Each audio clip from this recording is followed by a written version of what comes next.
but to really talk about one of the issues that it's really critical to us as a constituency, and that is on the agenda here in relation to agriculture. Okay. Yeah, my name is Gertrude Kenyanji. I'm from Uganda. I work with an organization, Support for Women in Agriculture and Environment. I'm here as a member of I'm talking on behalf of the Women and Gender constituency. I'd like to introduce this subject by saying that agriculture is a very important agenda item to the constituency because 43% of women in the least developed countries are involved in agriculture as a means of livelihood.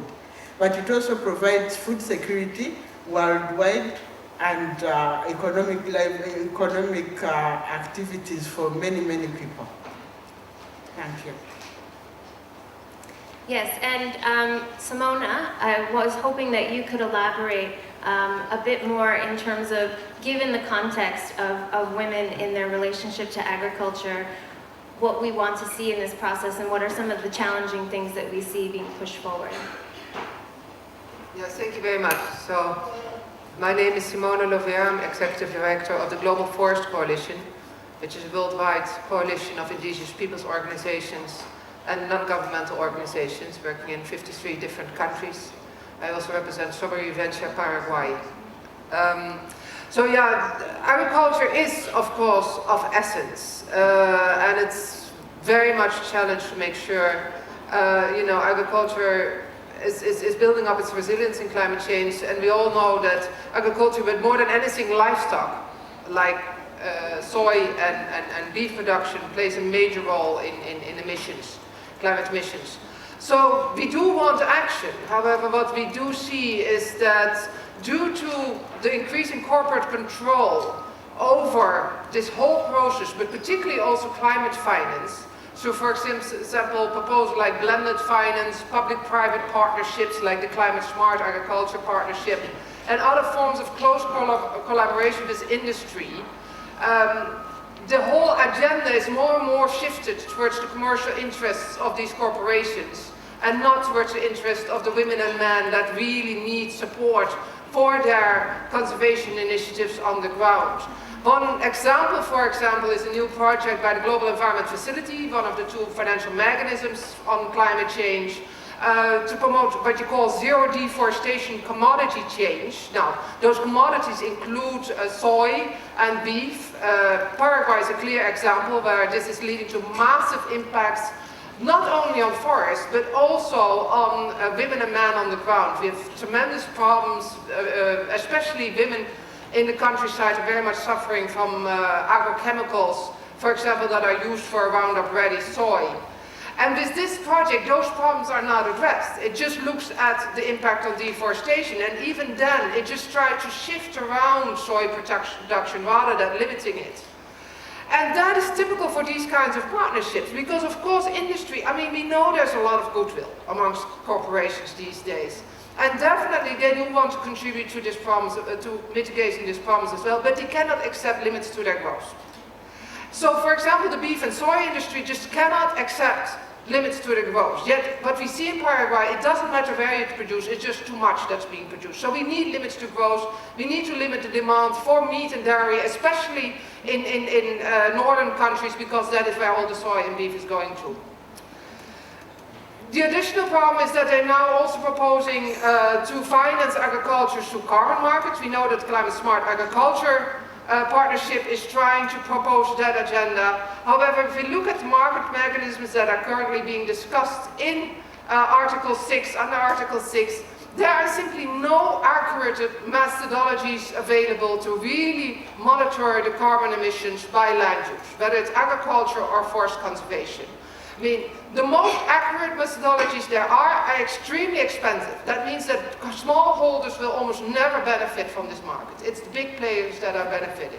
So this is a hugely inequitable system, and we are afraid that the proposals that are being made are actually to compromise the accuracy. That means that this will massively undermine the whole integrity of this climate agreement. The already weak agreement that we have, because the Paris Agreement is very weak, will be further undermined.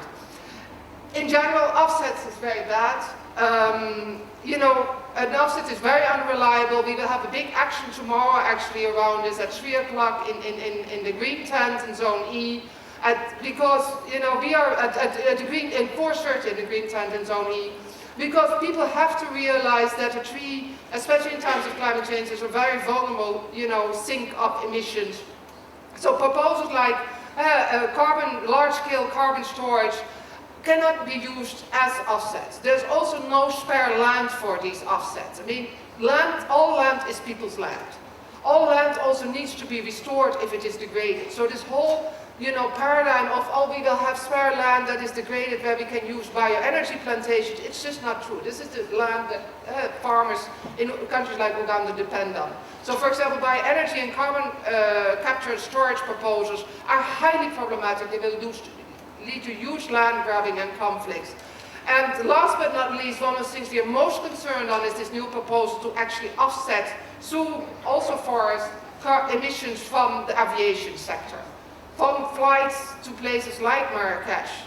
You know, it's bad enough that we're flying so much, but please don't make it worse by planting trees in advance, because these kinds of sectors will mainly plant very large-scale monoculture tree plantations that are very harmful for the people on the ground. And in general, it's a very unreliable source. There will be massive double counting because this sector is not even part of the Paris Agreement. So we're very much against this proposal of offsetting aviation emissions, and action tomorrow will be about that as well. Thank you. Thank you, Simona. And that really speaks to some of the most important framings in our demands coming into this COP, because this is supposed to be the COP of action, the COP where we look at what was agreed to in the Paris Agreement and start to come up with the rules and the plans to implement that decision. And there's a lot that isn't accounted for, that isn't assured in terms of access to resources, in terms of human rights, rights of indigenous peoples, women's rights. And so our framing and our demands are really about the ways in which we want to see governments starting to implement these policies and the things that we want them to not do.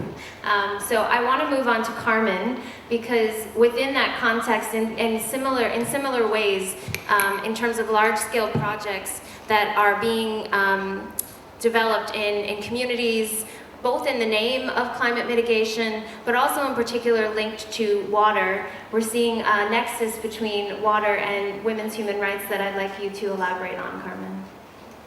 Thank you, Bridget. Good morning, everybody. Well, my name is Carmen Capriles. I come from Bolivia. Bolivia is a mega diverse country, but right now we are facing the challenge of the implementation of really big projects in order to tackle many development problems, and also in the name of the right to develop. And one of those projects is two mega dams that they want to build in the tropical area, which is El Bala and El Chepete. Unfortunately, these two dams are going to flood around 900 kilometers of tropical forest. In this tropical forest, we have like nine indigenous nations that are going to be affected. These communities are going to be displaced, and they are going to have to start new lives in cities or in the peri-urban, the belts of the cities, causing lots of poverty. I'm not here to talk on behalf of the women because they have their own voice, but unfortunately it's too low to make their voices hear at these international levels. But the problems related to that is that they are going to have to carry with the burden of not knowing what the future is going to be, of not knowing where their food is going to come, where they're going to have to look for shelter, and so on. And the other environmental impacts that these mega dams are going to have is that they're going to flood all this territory which is full of trees. This is going to cause high emissions of methane, basically. And this is going to increase, obviously, the greenhouse gases and our carbon budget. it's not going to be enough for what is going to come. I really think we need to rethink about these mega projects, about these mega dams, and the impact that has not only environmentally but socially, and what are the benefits, because many of these communities, although they have the access to the interconnected system, they cannot afford a monthly fee.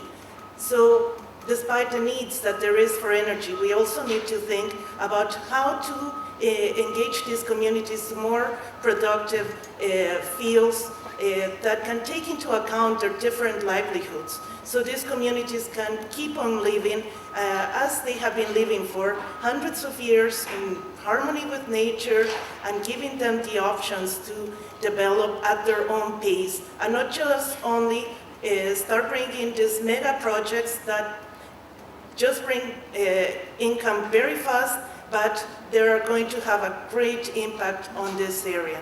Thank you very much. Thank you, Carmen. And I'd like to move to our colleague Kalyani from the All India Women's Conference, because we know that in addition to the implementation of these actions to combat climate change, that climate change is impacting women and men around the world already. So I'd like you to share a bit the adaptation, the impacts that you're seeing, the adaptation efforts that are being made, and what we're demanding really from parties here, not just in relation to adaptation, but also the very real loss and damage that people are experiencing. Thank you, Bridget. I'm Kalyani Raj from All India Women's Conference, India. There are a number of communities in India whose livelihood and survival depends on seasons, particularly women. A lot of communities, community women, their lives are all built around their knowledge of, traditional knowledge of season, and the climate change and the variations in season has severely affected their lives. Some glaring examples are in the state of Rajasthan, which is supposed to be a desert land and less or no rains. The city of Jaipur has been facing sort of a flood sort of situation for the past few years. The place called Cherrapunji, you must have heard about, it's the wettest place in the planet, is now having almost 1/3 less rain than what it used to have in 1970s, and there's absolute dearth of potable drinking water, which is directly affecting again the women's life, because they are responsible for getting water and survival needs for their family. All of you must have heard about the farmers' suicide cases in Maharashtra, and this is happening again because of the climate change variation and unseasonal rains, and they are losing out their crops, and that's why the high rate of suicide and migration. So I guess what I'm trying to say is that all this climate change variation are impacting women very badly. Climate change is already here. It's been impacting us, I think, almost for a decade. And now we need to really come up with very urgent, just, transformative, and local gender responsive adaptation policies and implementation plans. I'm glad that gender has been mentioned in the Paris Agreement under adaptation, and 27 countries have included gender in their local adaptation plan. But I really call upon all the parties to include, to actually take it to the national, regional and sub-regional level, local level, and make sure that the local policies are also climate responsive, gender responsive, and the implementation plans as well. Because, and that also requires women's full and equal participation in the climate policy making, because they are the most affected. So they must design the responses as well. And most important, this work needs financing, funding, and much greater attention to compensating and addressing the loss and damage faced by women who have done nothing to cause these calamities. So financing mechanism for both adaptation and loss and damage should be scaled up and focus on both specific needs of women, like women's sexual health and reproductive health, preventive health care, and emotional losses, which is normally never taken into account, of the most affected communities, and also there should be focus on long-term rebuilding of livelihood for these women. Thank you. Thank you, Kalyani. And all of these interventions, again, really speak to our demands in terms of implementation, about how this process needs to set in place rules to build and ensure consultation and to build up consent amongst communities, all people within communities, to ensure their rights are being taken into account and to ensure that we're really framing the type of energy systems we'd like to see. And how this implementation of our goal to keep warming under 1.5 degrees happens in a way that is just and really building up resilience of people and communities. And I think to speak a little bit more broadly then to what this means and what our demands are for this process more broadly, thinking about how we transition, what that just transition looks like for women and men, and what that means in terms of our financial structures as well. So I'd invite Kate to speak to that. Thank you. What we can clearly see from our speakers and also from the communities that we all work with is that the commitment made last year by states to keep global warming below 1.5 to 2 degrees requires far more than the limited actions we've seen in the 12 months since Paris. In fact, in that time since Paris, we've actually seen exactly what states committed to challenge, which is the business as usual model. We've seen continued attention to global economic growth at the expense of the environment, but also at the expense of women's rights. We've been seeing continued commitment through trade agreements to undermine the capacity of states to actually take action that's required. But what we also know is that if we actually did commit to what's in the Paris Agreement to create a just transition and gender equality, we would have to fundamentally challenge the economic systems that we are dependent on. And we think that's an opportunity, actually. Climate change is disastrous, no doubt about it. It's the largest threat to human rights and women's human rights, but it is also an opportunity to rethink what is a deeply exploitative economic and political system for both the environment and for women. So our demands, you'll see, go far beyond the inclusion of women or the small-scale responses that we've seen so far from member states to look at sort of what they call gender responsive processes. So when we were thinking about the kind of just and equitable transition for gender equality, it's not simply moving men out of polluting industries into so-called green industries. We're calling for a transition that actually questions the underlying economic principles. That could include things like looking at how we are dependent on the exploitation of women's paid and unpaid labour. We would really be needing to think about the fact that paid employment needs to be redistributed, but also an investment in the public. And this is why we're so concerned about the role of the private sector, the presence of polluting corporations here in Marrakesh, and the way that they will potentially undermine the just transition we need. If we were to have a just transition, we would have to look at public investment. Public investment in, of course, renewable energies, but also public investment in health and in education, in industries where women are likely to be employed, but also are dependent on public investment to advance women's human rights. And that, of course, requires financing. So if we are going to create a world where climate change doesn't devastate humanity, we need public investment and not a dependency on the private sector.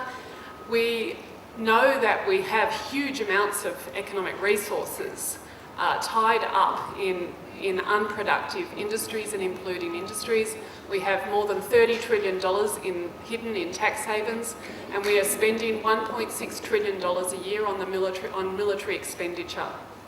All this requires a complete redirection of both the economy and public spending and of the way that states approach the private sector. So today we are going to be holding an action, I think probably the first action here at Marrakesh, which is focused particularly on shifting funds away from military expenditure. We know that militarism is both a driver and a cause of climate change. And so we're going to be calling on the redirection of those funds, as well as a focus on peace as one of both a climate just response and a gender just response. Thank you very much, Kate. So with that, we would like to open up to see if there are any questions for further elaboration. My question is the state of Bolivia doing anything to prepare these people for these 2 mega dams being built? And what kind of things are they doing in order to transition the jobs and the people's homes and all of their needs? Last May in Rwanda, on the anniversary of the genocide, there was a conference of the World Economic Forum on Africa. In one panel, they tried to integrate the protection of the rights of women with the rights of the children. And yesterday in the opening ceremony, the outgoing chairlady, Mrs. Royal, emphasized that the number one victims of the orphans and the suffering children is so high, and 2/3 of them are in Africa. So I wonder if there are any initiatives where we're talking of protecting the rights of women, and at the same time to speak about the protection of the children. I live in Zimbabwe, and I can see that the number one victims when there are conflicts, when there is poverty, are the children. How can we get funds at least to protect the children? And when we protect the children, we protect also the mothers. Thank you. Hi, my name is Vasundhara Jolly and I'm part of the Tufts University delegation to COP22. Thank you so much for offering your different perspectives. I thought it was very interesting. You mentioned that there's a requirement for a shift in how we approach investment and finance for existing economic systems. And I was wondering if you could elaborate a little more on what that would look like, given that private sector involvement has been such a big part of this agreement, and how countries have been pushing businesses to adopt more sustainable practices. And if you're calling for a shift from that, like what would that look like? Thank you. And our final question over here. Thank you so much. We find ourselves in a position of some people who are on a train, the whole world basically, on a train we know is going to go over the rails because we know that's where the rails are heading. And yet we seem to be sitting here trying to persuade our leaders to say, please will you tell us all to jump off it or stop the train.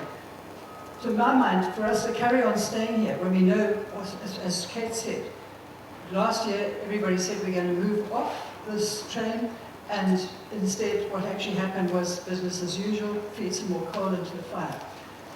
I think it's getting to be time now where we as women have got to do something about it. We've got to just say, maybe the option is to just set up another system. One of the big problems with climate change and the moves that we need to make in order to stop having climate change is that the infrastructure for the alternatives is very poorly developed. If we were to set up infrastructure as well as we could, we'd be able to then abandon this train ourselves and not wait for somebody. I mean, when the train's getting closer and closer, are you still going to stay here saying, should we get off this train, leaders? Thank you. So we have 3 minutes. So Carmen, maybe just briefly to the specific question, and then others who'd like to add.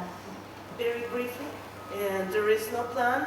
We don't know anything. The information has been kept aside from civil society, even from the population living there, to all the civil society in the country. So we don't know what the future is going to be. We only know that it's in the program of the government and that they're going to build it. So we are hoping for the best in order to the authorities to realize what the huge impact this is going to have and to stop this project before it's built. Thank you. Yeah, I think the questions are actually related, and so far, yes, we definitely have to jump off this train of business as usual to protect the future of our children. I mean, and this is why we are fighting so hard, because we just see this whole Paris Agreement, you know, being funded by the biggest polluters in the planet, you know, will continue us on this business as usual path that will just not make sure that we reach the 1.5 degrees. That is the absolute minimum, because even that is too much. It's the absolute minimum we need to protect the future of our children. So yeah, how do we do it? To answer that concrete question. One big thing is to make sure governments are held accountable for providing the public funding. And there is funding, we know it. Actually at 1 o'clock there's a very important action organized about military spending, because we know there's so much money still going basically to war, which could go to peace and to climate justice. So please join us, that's in the restaurant area here at 1 o'clock. But it's one of the examples of, you know, the money is there. And actually forest conservation doesn't need money. What we need is that all that money that's currently going to agriculture communities and subsidies that are sponsoring forest deforestation and forest degradation are being removed, are being redirected to other sources. So that is their solutions now.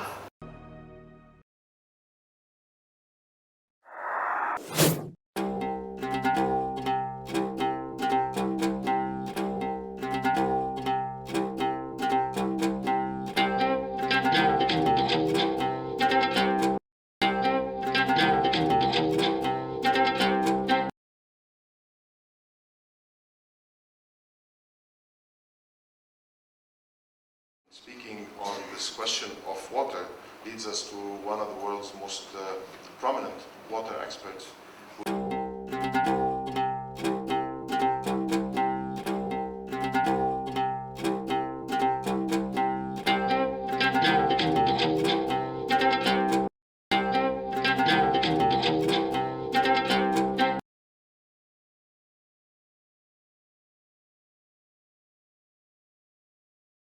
Speaking on this question of water leads us to one of the world's most prominent water experts, who is Professor Mohammed Aid Qadi. Our next speaker is presently President of the General Council of Agricultural Development.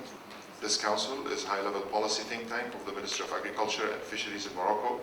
He was also Secretary General of the Ministry. Previously, as Director General of the Irrigation Department, he was in charge of the development and implementation of the National Irrigation Program. He was the Chief Agricultural Negotiator of the Free Trade Agreement between Morocco and the United States. I will briefly highlight some major features of the AAA initiative. I know that by now you know this initiative, but I will just focus, as we are in COP22, we are in the negotiations. I will focus on its raison d'être. Morocco has built COP22 as the COP of action. COP of action meaning that we need, and we stress this, to translate progress achieved in Paris in concrete terms. We have built also this COP as a COP for Africa, providing a unique opportunity to showcase action for Africa and in Africa, bearing in mind that vulnerability and adaptation in Africa are issues of high priority. The Paris Agreement explicitly refers to safeguarding food security in its preamble and has opened the door, as it was said, for more adaptation in the agriculture sector. In my view, the willingness to address agriculture and food security finally appears to be having some impact. By including adaptation and food security in the agreement, the international community fully acknowledges that urgent attention, and we sometimes lack the sense of urgency.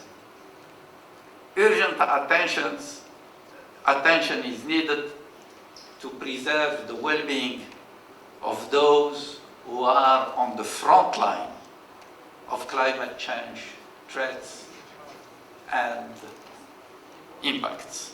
All the intended nationally determined contributions INDC submitted by the majority of the African countries prioritize agriculture as a sector for adaptation action. This reflects, of course, the importance of agriculture for their economies and societies. Agriculture employs more than 65% of the labor force and accounts for more than 32% of the GDP.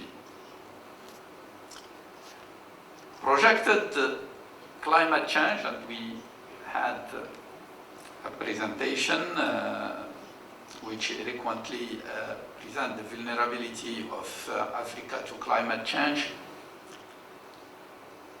They really pose serious threat to Africa's agriculture, which, as we've heard, will have to adapt to changing temperatures, precipitation patterns, and more frequent extreme weather events.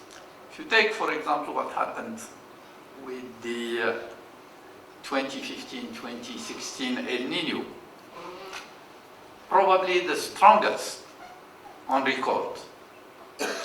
This El Nino event has led to the extreme drought affecting this year's crop in several countries across the continent.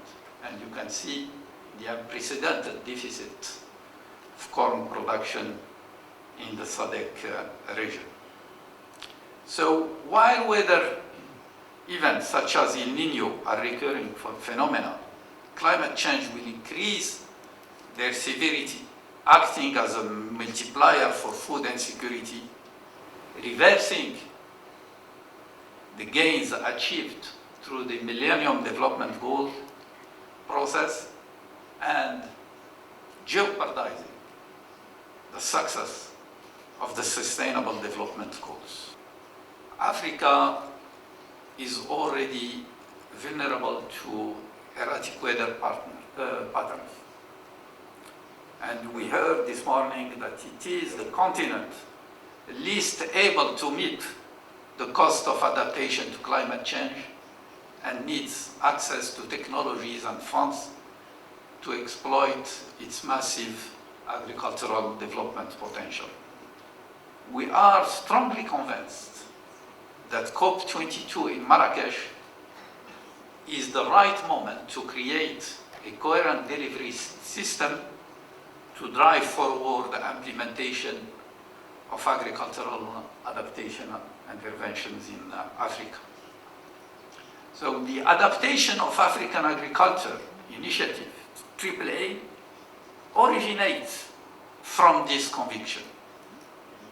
It is designed to enable African agriculture to simultaneously improve productivity, reduce vulnerabilities, increase resilience, and manage natural resources more sustainably. It is closely aligned to realizing the ambitions agreed in COP21 and, of course, associated finance commitment. AAA is structured around two components. The first component is linked to the UNFCCC negotiations, and it aims to advocate in favor of increased funding to support innovative policies, country investment plans, and capacity development that reflect a strong and collective voice for Africa at COP22. And I can tell you that we tried hard during this week to make Africa's voice heard. The second component to the right is solution-oriented, based on 4 programs as, and they insist on this, as prioritized in the majority of the NDCs submitted by African countries. The first program relates to the sustainable management of soil resources with the triple objectives that were mentioned: improvement of soil fertility, increase in the carbon sequestration capacity of soil, very much in line with the recommendation of the 4000 French initiative. And 3, the conversion of annual and the itinerant cultivation into crop trees and agroforestry. The second program is designed to achieve farming risks and providing solutions to smooth farmers' income, promote agricultural investment, and make disaster relief more effective. And the 4th program aims to expand the innovative agricultural finance in order to foster the adoption of best adaptation practices and enable investment in this area. Therefore, we believe that efforts to strengthen agricultural adaptation can be done quickly as they build on existing work and all the science capital that Africa enjoys. It will build also, and we are committed to this, on effective South-South cooperation. The AAA initiative echoes the commitments made under the Comprehensive African Agricultural Program, CAADP, as articulated in the Maputo and Malabo Declaration, as well as the Dakar African Development Bank High-Level Conference in 2015, and as mentioned by Mrs. Semeto, the Abidjan FAO Declaration in 2016.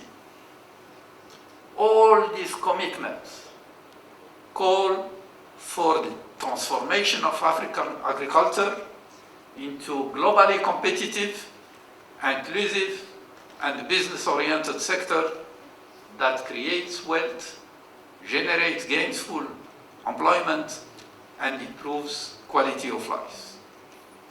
It also seeks to bring to scale an existing and successful initiative across Africa. And again, Mrs. Semedo mentioned a number of initiatives in soils, in water, and you will hear many more. I would like to emphasize also that the AAA initiative will contribute to achieving sustainable development goals, as its potentials are geared to most of the SDGs. I can cite the SDGs related to poverty eradication, SDG 1, food security and nutrition, SDG 2, healthy lives, SDG 3, water and sanitation, SDG 6, sustainable consumption and production, SDG 12, climate change, SDG 13, and territorial ecosystems, forest desertification, land degradation, and biodiversity, SDG 15. We are gratified by the fact that the AAA already enjoys the support of a large number of African countries, international and regional organizations, you heard FAO, World Bank, IFAD, and many others, the private sector, and NGOs. It is also supported by a high-level international scientific committee drawing on expertise from the most renowned institutions, academic and research institutions worldwide. I would like to conclude this talk by asking this question: what if Africa's agriculture became resilient enough to accelerate agricultural growth? So the answer comes from a study from the World Bank. Given the massive potential, agricultural potential of Africa, Africa holds almost 60% of the world's uncultivated land. Only a small fraction of its water resources are developed, and so on.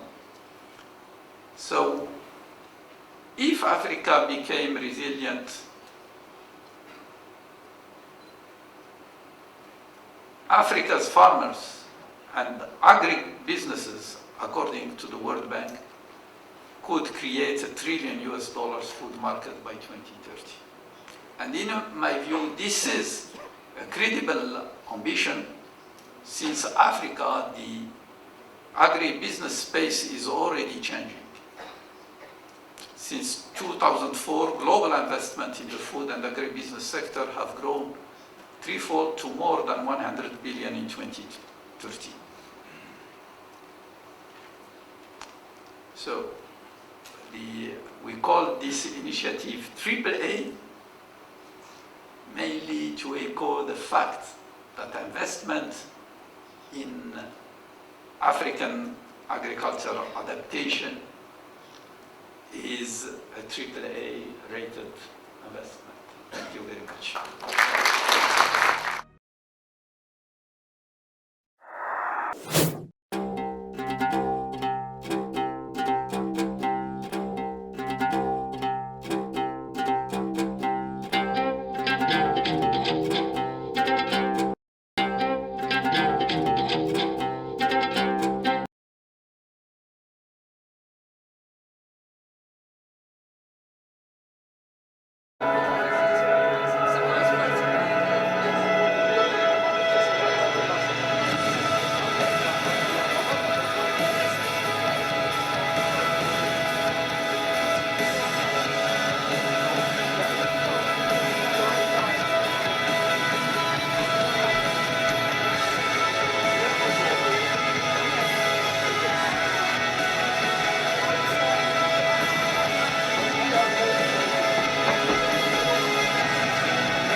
You've been watching the wonderful science art communication of the impacts of climate change, produced by Environmental Graffiti. It's available, you can see it on the website, by the artist Alisa Singer, who allowed us to use this free of charge. I am delighted to welcome Philip Duffy, who is President and Executive Director of the Woods Hole Research Center.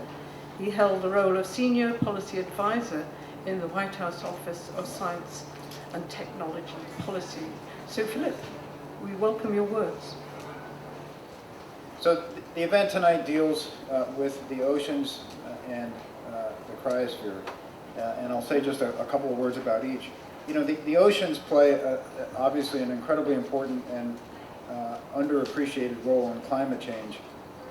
And in the most simple terms, greenhouse warming is the Earth absorbing more energy from space than it emits back out into space. And if you ask where is that excess energy going, over 90% of it, almost all of it, goes into the ocean. Only about 1% goes into the atmosphere. So when we think about global warming, we tend to focus on the atmosphere because that's where we happen to live. But really, climate change is happening much more in the ocean than in the atmosphere. The other important statistic and fact about the ocean's role in climate change is that the ocean absorbs roughly 25% of the carbon dioxide that humans emit into the atmosphere. And as you'll hear tonight, these additions of heat and energy and carbon dioxide into the ocean are having profound consequences. Similarly, the Arctic is what you might characterize as a hotspot of climate change. As you probably all know, the Arctic is warming at least twice as fast as the rest of the planet. This is resulting in changes there that are not just detectable, but actually obvious. And as you'll hear tonight, warming of the Arctic is having consequences, regional consequences that are, again, not just detectable, but actually obvious. It may be true, though, that although the regional consequences are very significant indeed, it may be true that the global consequences of climate change in the Arctic, although they've yet to be felt, are potentially more important. Indeed, I think nowhere is the concept or the immediacy of the concept of thresholds and tipping points more important than it is in the Arctic. And two examples come to mind, again, of thresholds and tipping points in the Arctic. One is greenhouse gas emissions from thawing permafrost, and the other is the commitment to the eventual complete melting of the Greenland ice sheet. And in my opinion, it's tipping points like these in the Arctic and elsewhere that really drive, or should drive, the urgency behind addressing global climate change generally. We can't wait, and as you'll hear tonight, the commitments that collectively the world has made so far are not enough, are nowhere near enough to prevent the most serious consequences. So more ambition is needed, and more ambition is needed sooner rather than later. So we have 5 distinguished speakers tonight. Carol Turley of the Plymouth Marine Laboratory will introduce them and will moderate the following discussion. Thank you. So I get to introduce myself. My name is Carol Turley. I'm from Plymouth Marine Laboratory. I was the Knowledge Exchange Coordinator for the UK-wide Ocean Acidification Research Programme. I currently hold a Senior NERC Knowledge Exchange Fellowship, and I've been involved in a number of ocean acidification research programmes in the UK and the EU. And I have advised a number of policymakers in the UK and the EU and even the US. Still willing to, by the way. So just back to basics. We're all aware that carbon dioxide concentrations are increasing in the atmosphere, and they're rising year on year. And this year was a year when it went above 400 parts per million. And it looks like most of the year will be above that. It all depends what happens in the next 2 months. So we've crossed a threshold already. Now, the increasing carbon dioxide in the atmosphere is due to burning of fossil fuels and, to a smaller extent, deforestation. But only 47% of the emissions remain in the atmosphere. The rest is taken up in equal parts by the biosphere, the land plants, and the ocean. And what I'm focusing is what happens when that carbon dioxide enters the ocean. So 25% enters the ocean, and that, whilst reducing atmospheric warming, causes ocean acidification, because CO2, when mixed with water, produces an acid, carbonic acid. And this is what we term ocean acidification. And it's a change in the pH of the ocean, which is a measure of the acidity. Ocean acidification is happening now and is measurable. and it directly reflects the atmospheric CO2. And you can see how the CO2 emissions increase year on year and the pH of the ocean decreases. But there are other major changes to the ocean carbon cycle as well. It's not all about pH and hydrogen ions. It's about the decrease in carbonate ions and increase in the bicarbonate ions. So there's an awful lot happening, an awful lot of changes happening to the carbonate cycle. And these have varied impacts on marine organisms. This is aragonite saturation. It's global model projections of aragonite saturation. Aragonite is a calcium carbonate mineral that for some structures, coral reef structures, and some skeletons and shells of animals. And you can see that at the very beginning the whole ocean is well saturated. What you want to see is the white bit is the white colour is one, which essentially divides saturated from undersaturated waters. And you can see very early on that the polar oceans become undersaturated with respect to aragonite, but it's a global ocean phenomenon with the supersaturation that's happening in the tropical areas, like you can see there in the dark blue, is rapidly decreasing too. So this is something that's of great concern. And when it becomes undersaturated, unprotected shells will dissolve. And we can actually see this in seeps, carbon dioxide seeps through coral reefs off Papua New Guinea.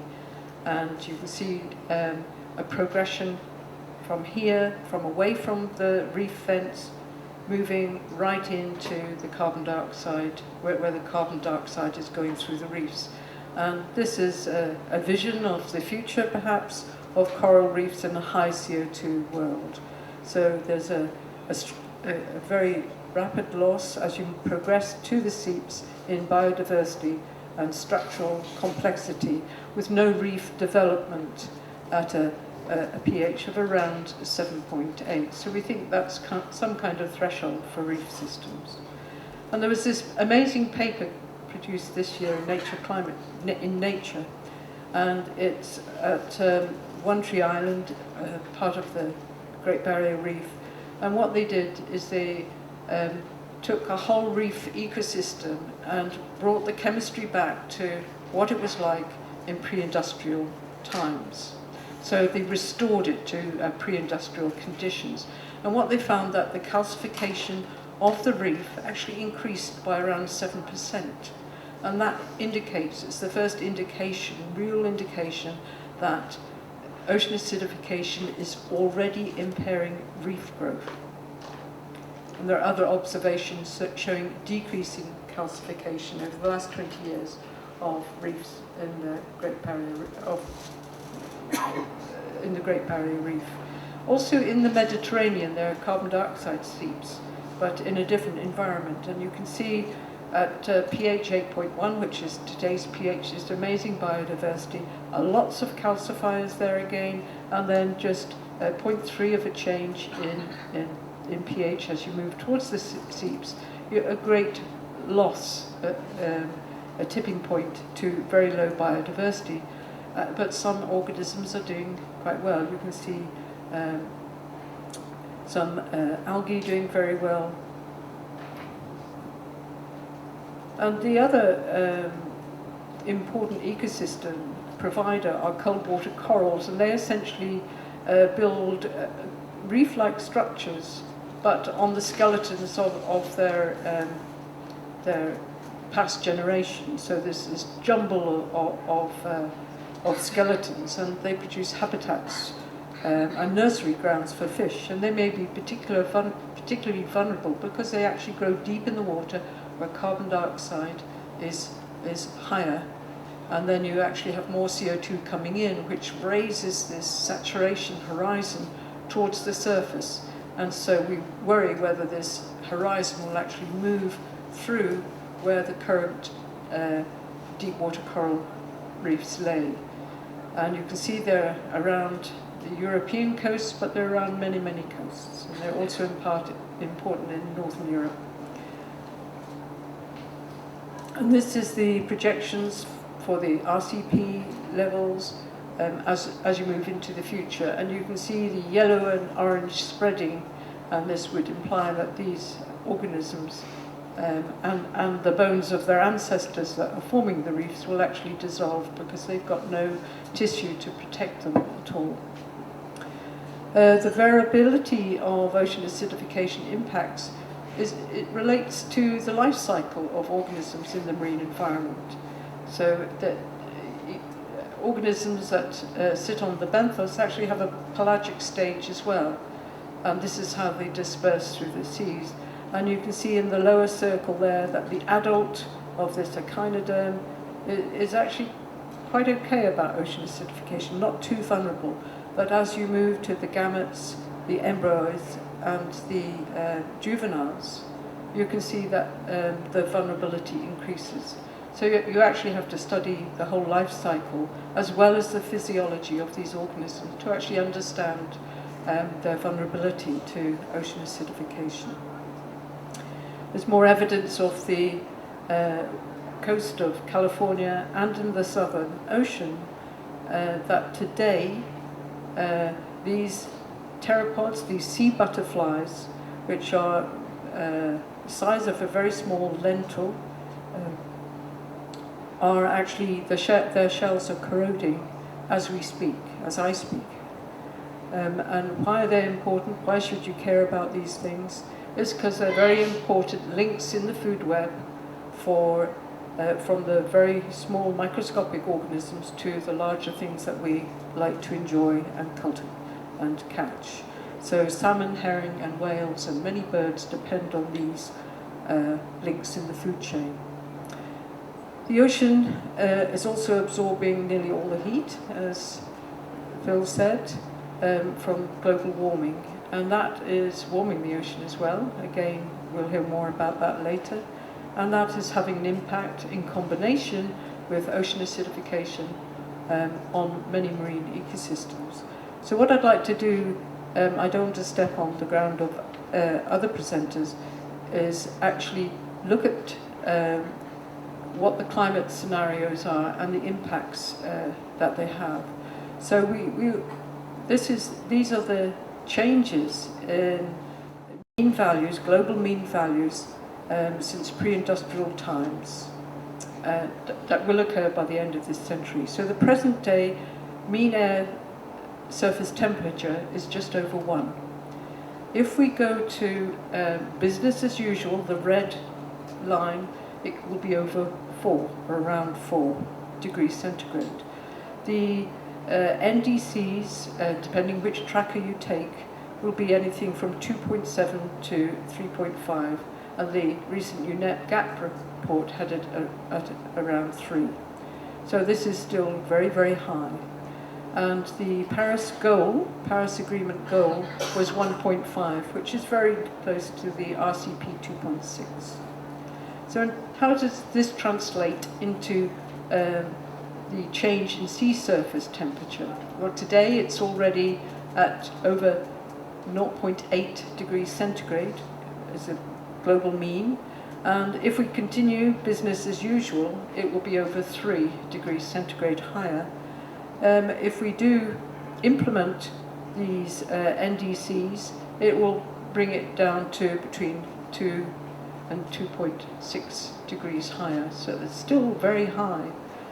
In terms of acidification, at the moment where the pH of the ocean has decreased by 0.1 of a unit, doesn't sound much, but it's around 30%. And if we keep on going, a business as usual, it will be a decrease of 0.4, which is over 120% decrease. And even with the NDCs, they are still quite high, with a decrease of 0.2 to 0.3 pH. The Paris Agreement goal will deliver around a decrease of 0.15. So it's starting to sound better, but how does this translate in terms of impacts on important ecosystems and the goods and services they provide us? This is a planetary boundary diagram, and you'll see that the center is white, which it means that the risk of impact is undetectable, it's very low. The yellow circle is when it moves to moderate, and the red is when it moves to high, and the purple is when it's very, very high.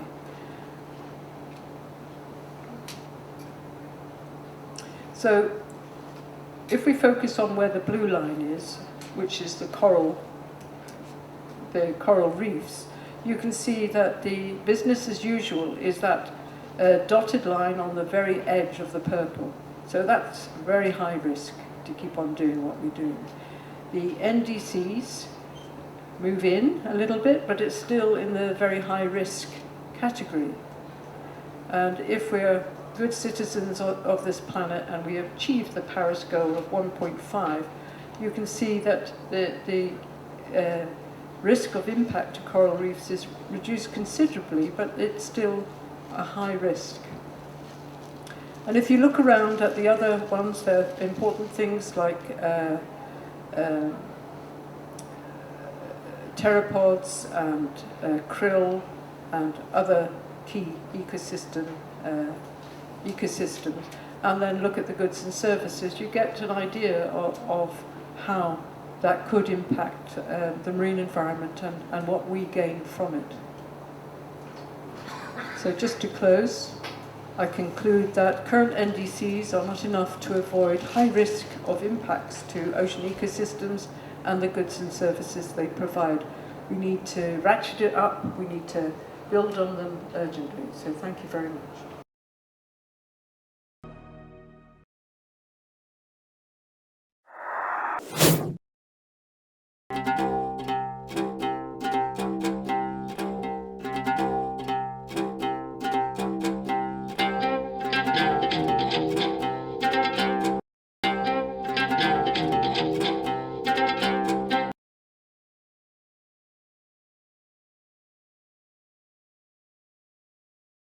Dr. Svante Boden, who's the European Director of the International Cryosphere Climate Initiative and the President of the Swedish Meteorological Association. Previously, he was head of the Division for Climate Change in the Swedish Ministry of the Environment, amongst other very eminent positions. So Svante, you have the floor. I will pick up where I think Carol left and look at the water on land instead, and frozen water, that is the cryosphere of the Earth. And rather unexpectedly, and as we have heard from Phil Duffy here, there are great risks for passing certain thresholds that will lead to irreversible processes melting the cryosphere. This is a diagram that looks a little complex. You will have a chance to look at it again. But what it shows is actually how different thresholds are passed and how different irreversible processes are starting for different global mean temperatures. And as you can see, there are parts of the cryosphere that are affected and start their trip towards passing thresholds already at this time, temperatures around 1 degree. And one very notable thing is that scientists have established that part of the West Antarctic ice sheet has actually become unstable and started to empty the ice and melted into water in the oceans. And that could then lead to, over the next several hundred years, of increase of the sea level of about 3 to 4 meters. But you can also see mountain glaciers are at risk at around 2 degrees. Arctic sea ice, it's very likely that if you go to 2 degrees or maybe a little beyond, you will have complete loss of summer sea ice. There are even dangerous thresholds ahead. If you go up to 3 degrees and above that, you risk actually to start irreversible processes of melting ice sheets over the East Antarctic. And that's much more water. So this is what we are facing, and this is what we should have in the back of our minds when we speak about the current NDCs. So there are all of those good reasons to stay as low as possible, and the current NDCs are definitely not putting us on the right track. And one of the dangers here, of course, and is implicit in the climate system. The climate system actually provides this polar amplification, and as we have heard, it varying places 2 to 3 times the global average warming. When I say polar, it actually also applies to, for example, the Himalayas and the glaciers. They're also warming much more rapidly than the global average. And this, of course, is then speeding up the melting and the change processes in the polar region. I think it could be good now to look exactly where we are when analyzing the NDCs, or indices that they were called before. This week, UNEP issued their annual gap report on what is actually needed in order to close the gap to stay on a 2 degrees pathway, and what are the current NDCs leading us. And as you see from this slide, actually, if you include also the conditional indices, the best value for what will happen to 2100 is that we stay under 3 degrees. We will be close to 3 degrees essentially. So if you multiply that by 2 or 3, you will see that could lead to something like a 6 to 9 degrees temperature increase in the Arctic, and also considerable increase in Antarctica. So what's happening with the ice sheet? I briefly then mentioned about this instability of West Antarctica, and it has actually been demonstrated that the Amundsen Basin in West Antarctica has already started. It has tipped. So what you can expect from that is an additional 1 meter of global sea level rise. But not on the time scale to 2100, but over several hundreds of years.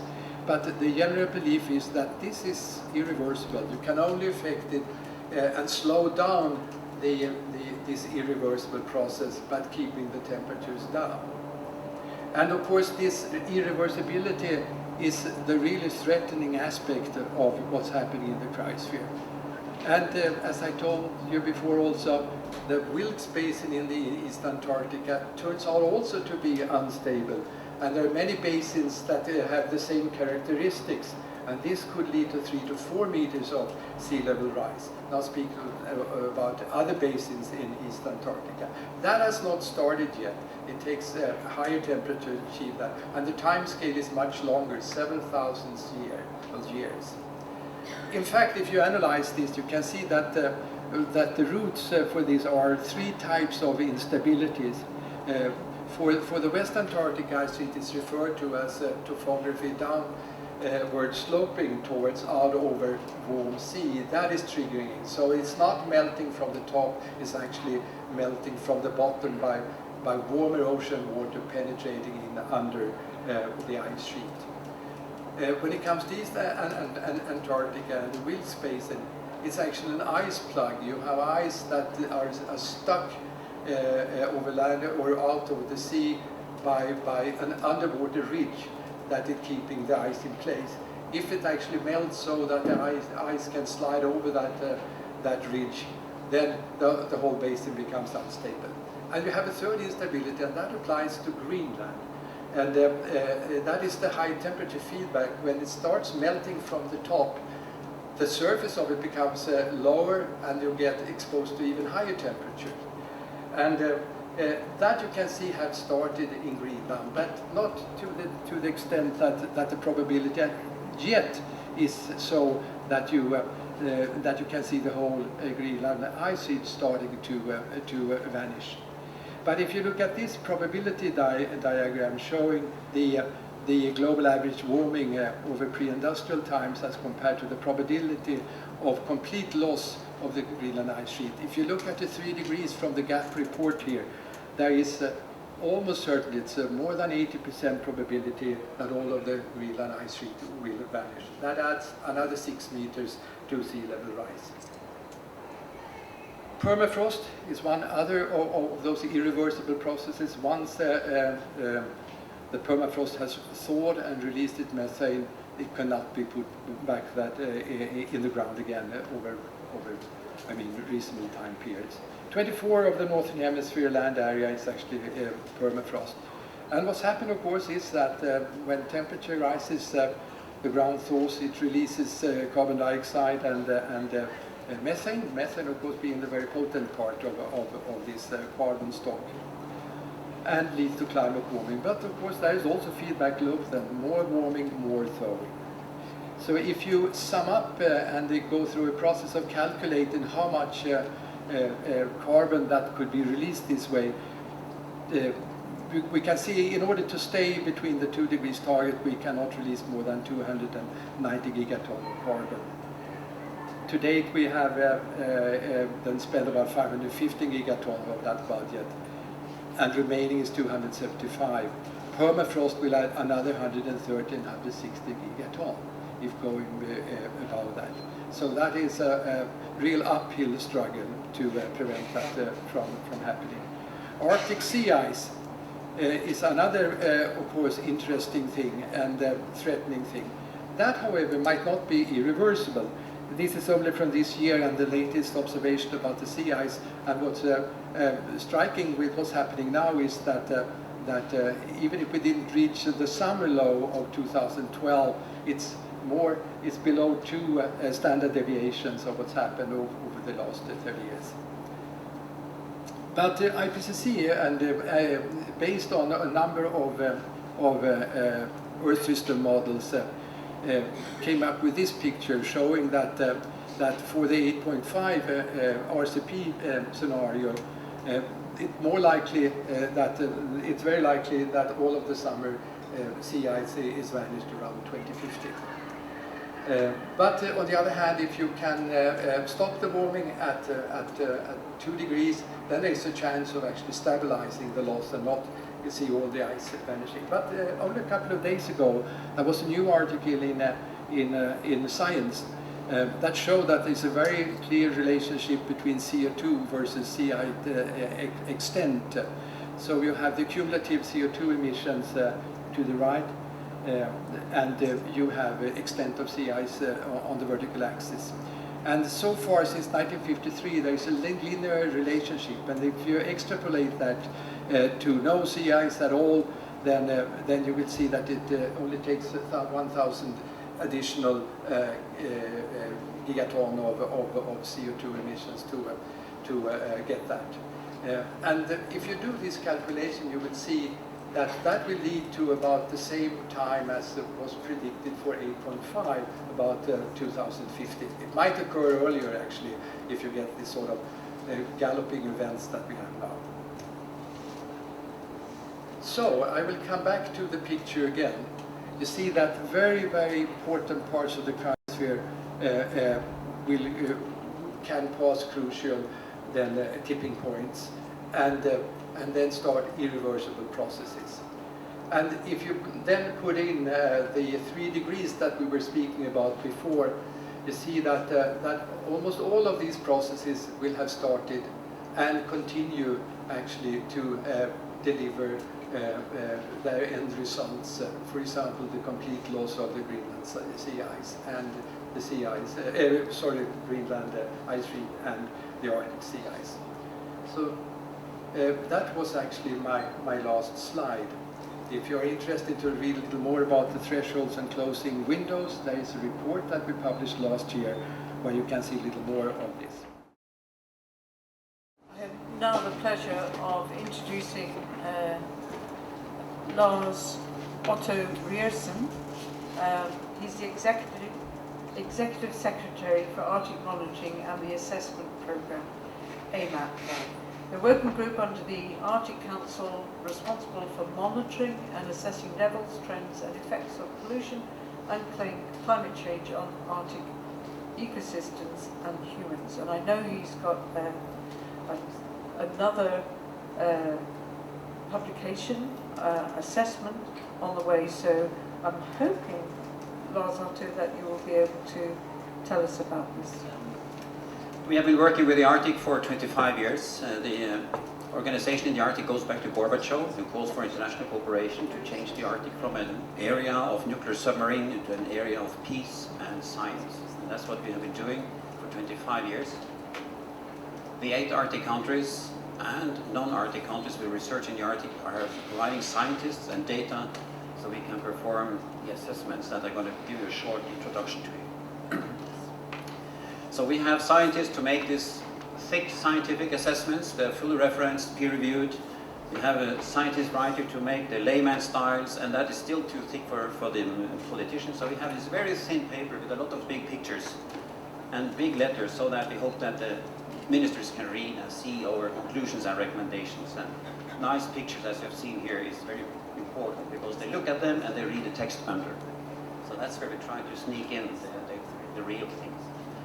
The first PowerPoint should show the area that we are covering, and that is the whole Arctic, north of approximately 60 degrees, or the Arctic Circle. There's a huge water area, or the Arctic Ocean, a lot of ice. And we are looking into the ocean, the land, the atmosphere, and the humans, just analyzing the levels of contaminants. You also see it on the effects here. And, for 2 seconds. this is the report on the cryosphere. This is the 3rd climate report that AMAP delivered in 2011. And in April, we're going to launch the next report telling the development of what we see now in the cryosphere in the Arctic. Here is from the Northern Hemisphere, RCP 4.5 and 8.5. But if you look at what's happening north of the 60 degrees, you see that we have more than a doubling in the temperature. If you continue as business as usual, the red line, in the winter time, you will be an average increase of 12 degrees. This illustrates how important it is to look into areas, into part of the year, and don't be blind on the average of the globe. That is what you see here. That is 5 to 6 degrees, or down to 3 degrees for 4.5. In the Arctic, you see doubling, and be aware of that in some areas, some part of the year, you will have extremes higher and lower. And that's important to understand what you then get for the melting of the ice, the thawing of the permafrost. The average is not the right to look at. You have to look at what's at the site, what will happen. So this is also an interesting thing. We have heard it before. The ocean has been under-communicated, the heat of the oceans. This is inflow of warm water around Barrow in Alaska, coming into the Arctic. This is in September 2011. Interesting too, the input of warm heat by the rivers. Some of the largest rivers in the world are emptying into the Arctic, and that's another heat pump into the area, contributing to the melting of the ice and then reducing the freezing of the ice in the autumn, which is one of the reasons why we have some extreme weathers. I will come back to that. So this is what we have seen is the thawing, the melting of the ice. If you're going back to the old days in the 80s, a lot of multi-year ice, more than 6 years old, 6 meters and bigger, dominated. Today, hardly multi-year ice. It's 1 to 2 years ice dominating in this area. What is under-communicated to the world is the snow cover and the change in the snow cover. And again, we see here, in June, we see up to 50% reduction in snow cover in a huge part of the Arctic. And then we see that is continuing. This is from 2012. Thawing of the permafrost, you heard about that. What's interesting is to see there's a difference here in the thawing of the more warmer part, the discontinuous permafrost area. That's not that deep, steep increase in the temperature. But look what's up in the upper figure here. In the continuous permafrost, there's an increase in the temperature of 2.5, 3 degrees. You should be aware of the thawing ongoing today. Is the permafrost created during the little ice age. The permafrost creating from the last ice age will start thawing in mid-century if you don't stop it. So this is still rather new permafrost that is thawing for the moment. So what we see what's coming up in the Arctic will be much more wetter. There will be increased precipitation and increased evaporations. And that means that you get a hell of water out of the Arctic. Not only from the melting of the ice, but also from the weather conditions. This is from a flooding in 2015 and the Dalton Highway. And you will see much more of this in the future. So, coming back to where we had the Arctic when I grew up in Tromsø and what people had, we had this situation in the upper left here. The cold air started in the autumn, spreading down over North America, Europe, like a dome of cold water air. And it stood there into the spring and came back again, picking up pollutants into the atmosphere. And then you saw this beautiful color called Arctic haze in the late 50s because of these accumulations from Siberia, from Europe in that era. What happened in 2009 and 2010 was the break. You got this heating in the central part of the Arctic, and you get the outlet of cold air, just like you have today, coming down all the way down to Spain. You have the warm here and then cold. And we have just the same situations going on now. This is an average air temperature increase in the area from the last 15 years compared to the previous 30 years. And you can clearly see here the increase of the heat, mainly over the oceans, between Greenland and Baffin Island. That's where we have the huge increase in temperature in the Arctic. And of course, that is part of the reason for why we have the increasing melt of the sea, of the land, in addition to the heat in the ocean. So then we have the situation that the empire strikes back again, like I called it. People have seen now the feedback from the Arctic, the extreme weather, snowing in Washington in May, heavy rain in England a few years ago, fires, forest fires in northern Norway. It was absolutely crazy period a few years ago. And what we see here is this jet streams affecting southern parts, and we also see effects correlated to the monsoon in Southeast Asia. Is correlated to the ice conditions in the Arctic. And lots of several publications are out on that one. The Greenland ice sheet was more or less stable until the mid-90s. These are observations. This is in the previous release from AMAP. What was snowing on the top of Greenland, exactly the same, more or less running off. Then you can see how it started to increase.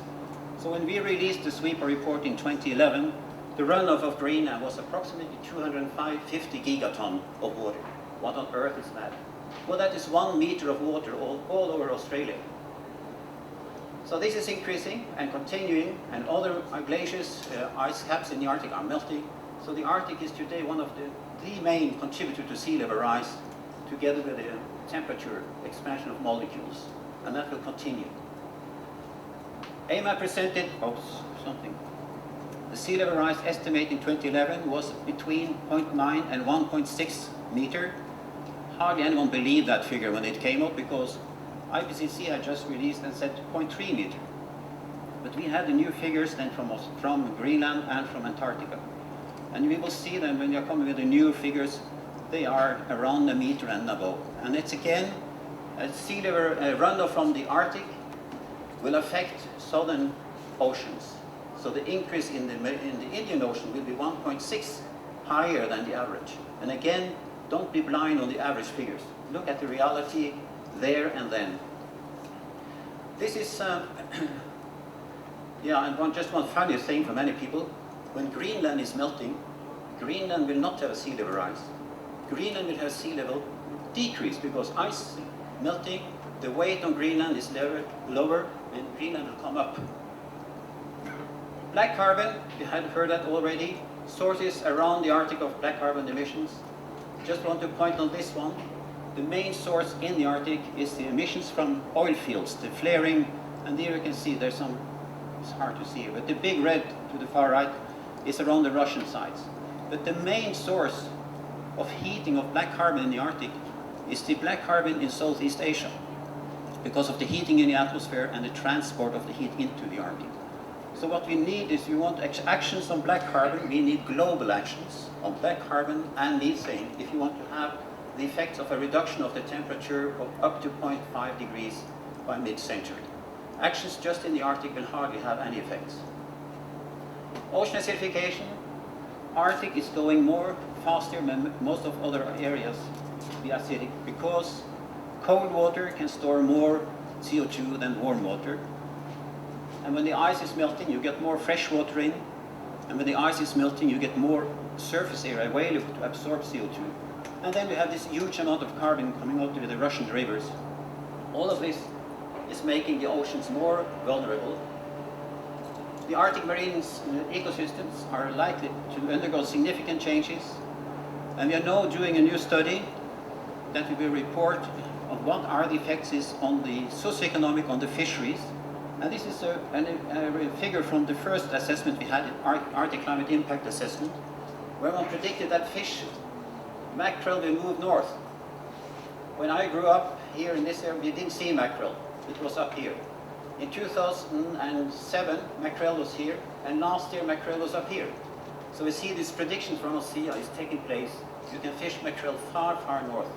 And then it is, what are the effects of ocean acidification and temperature and other stressors? That's what you're looking into now in case studies around the Norwegian coast, in Alaska, in Baffin Bay area, to see what this means for the fisheries and for the local indigenous people, for their living conditions in the Arctic, and what they can export of fish from the Arctic. So this is a very interesting study that will be released. The first report will be in May next year. So how to adapt? It is not enough to mitigate. We have to start to adapt and plan the adaptation. So that's what we are doing this. What are the combined effects of all the stressors in the Arctic? We have chosen 3 regions looking into here, and are looking for how can we prepare the local societies, the business, to prepare for a future that is totally different from what you have today. And that will also be released. And this is just to illustrate from the Chukchi Sea. This is today. Normally you have ice in this area 11-12 months, and then you can see what the models predict, that when you're coming into around mid-century 30-40, you have 2 to 3 months, shift from 2 to 3 months to 4 to 5 months without ice. Dramatic changes. And that will also have effects on the sea that is protecting the land from erosion. We saw a nice picture earlier. So some of the conclusions we can draw is that the Arctic temperature will continue to increase, both in the atmosphere and in the ocean, and thereby an increased volume of meltwater will come out of the Arctic and affect the global sea level. If Paris Agreement is achieved, that was trying to achieve 2 degrees or 1.5, unfortunately that will not be enough to stop the melt, but it may reduce the increase. Because increasing 2 degrees, as I showed you, means 4 to 5 degrees in the Arctic, and that's a hell of water. Arctic will be different, the world will be different with what's happening in the Arctic. And into this, ocean acidification will continue and have effects both on the chemistry and the biology and the socioeconomy.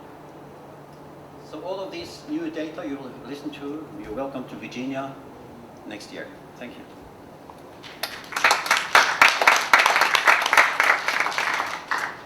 Thank you very much, Lars Otto. That's quite depressing, really. It's my pleasure to invite Professor Hans Otto Portner. Hans is an eminent marine physiologist. He works at the Alpha Vector Institute, and this year he took on the challenge of the IPCC co-chair of Working Group 2 for AR6 and the Ocean and Cryosphere report. So Hans, you're on the floor. Thank you.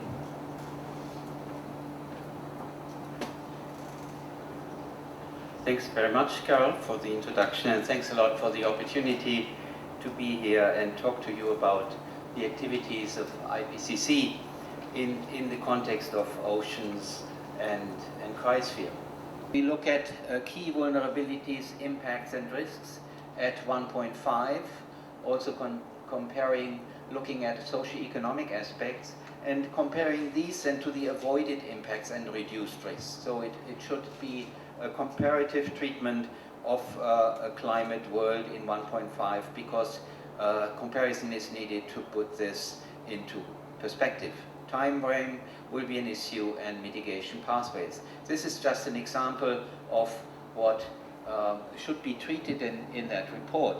And some of this may already building on the AR5 where there has been consideration of vulnerable ecosystems, and there has already been information which allows us mainly with the RCP 2.6 scenario to draw on information for 1.5 degree warmer world, as you can see here, where according to IPCC findings we can make the distinction that in a 1.5 degree warmer world there may be sea ice left, some in the summer in the northern hemisphere, whereas in a warmer than 2-degree world, we are looking at a situation where the sea ice will be completely lost.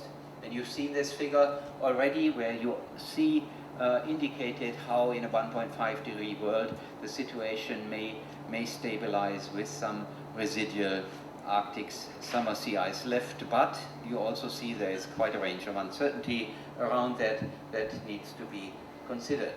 Now, what else can we say about the world under different degrees of climate change?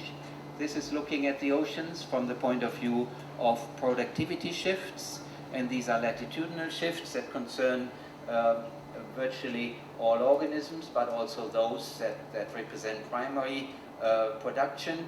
And you see how in a warmer world productivity is moving north, moving and south, moving to higher latitudes, and this trend is exacerbated in a business as usual scenario, and you see how the so-called desertification of the ocean gyres at mid-latitudes is actually exacerbated by a warming ocean.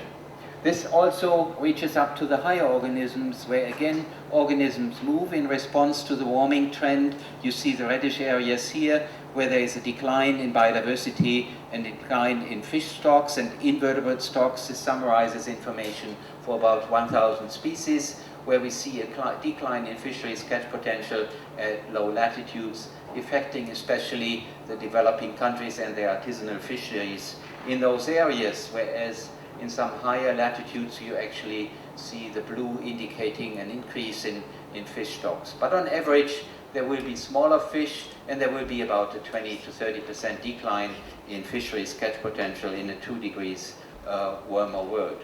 And these trends, as far as we know from a recent projection exercise, are exacerbated by the warming-induced oxygen loss from the oceans. Now, what else is happening, indicating a transition of critical thresholds? And there's one system where we all know that it is already affected by the warming trend, and this trend is continuing.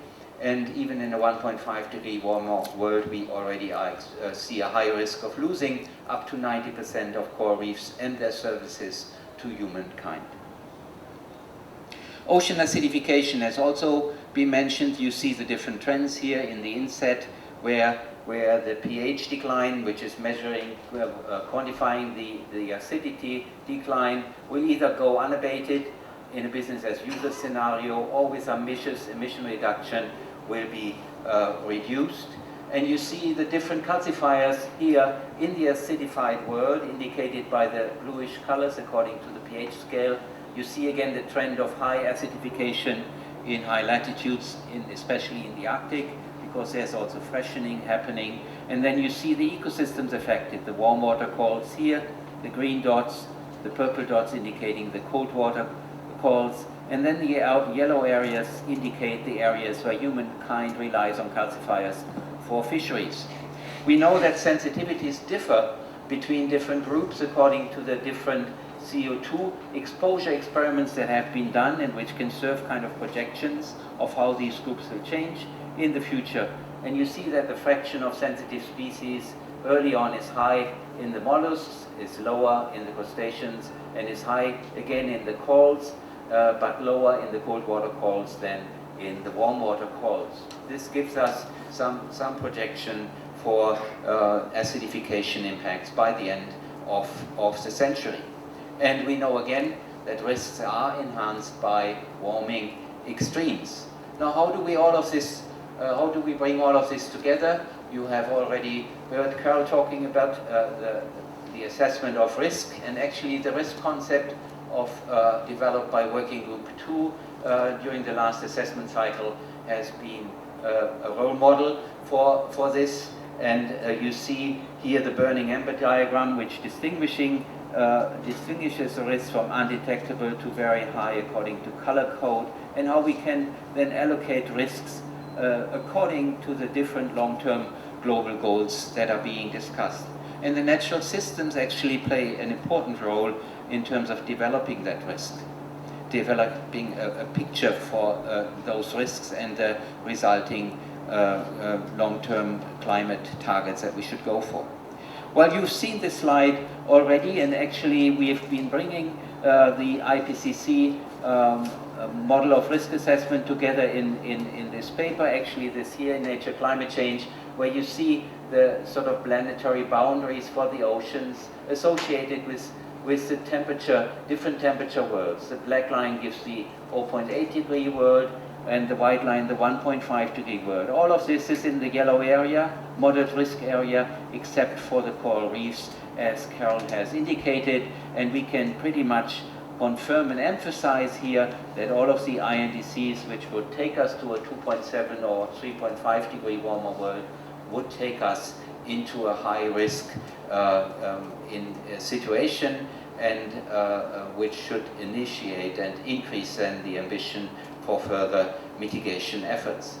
A final point, sea level rise to be addressed has already been discussed widely, so I may be able to cut that a little bit short. Just to say that in the last synthesis report, actually, we were assuming that in a 1.5 degree world, there could be sea level could be constrained to below 1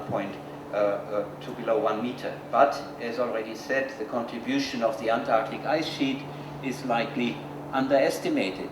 This makes an important distinction, and a recent paper by Strauss and al. Actually distinguishes the triggering of the ice sheet for the different scenarios, and you see different levels of exposure to sea level rise here according to these scenarios where different areas are more strongly exposed and certainly with increasing warming trends. There's a large uncertainty with respect to sea level rise. Even in a 1.5 degree world, we are not really firm about which level of sea level rise we will actually be reaching. But with this kind of consideration, we are coming close to situations from paleo findings which have been compared to the present developments where similar levels of high sea level rise have been reached. So there are high risk thresholds that we are about to transgress, and we need to say, certainly we need to take action. Adaptation is one action, is necessary and is occurring, but without ambitious mitigation, adaptation will not be sufficient. And this slide, which may actually, during this week, especially the left-hand side, may show how important this consideration actually is, that there is a science background in human behavior that needs to be considered when we discuss the societal inertia and the inaction in transformation. As part of this process, we need to strengthen the visibility of the ocean by its formal integration into the UNFCCC process, and as part of that, we need to enhance and exploit the science basis of ocean-related solution options, like setting up of marine protected areas, identify limits to adaptation, consider blue growth and sustainable development for these economies. And with that, I would like to close and thank you very much for your attention.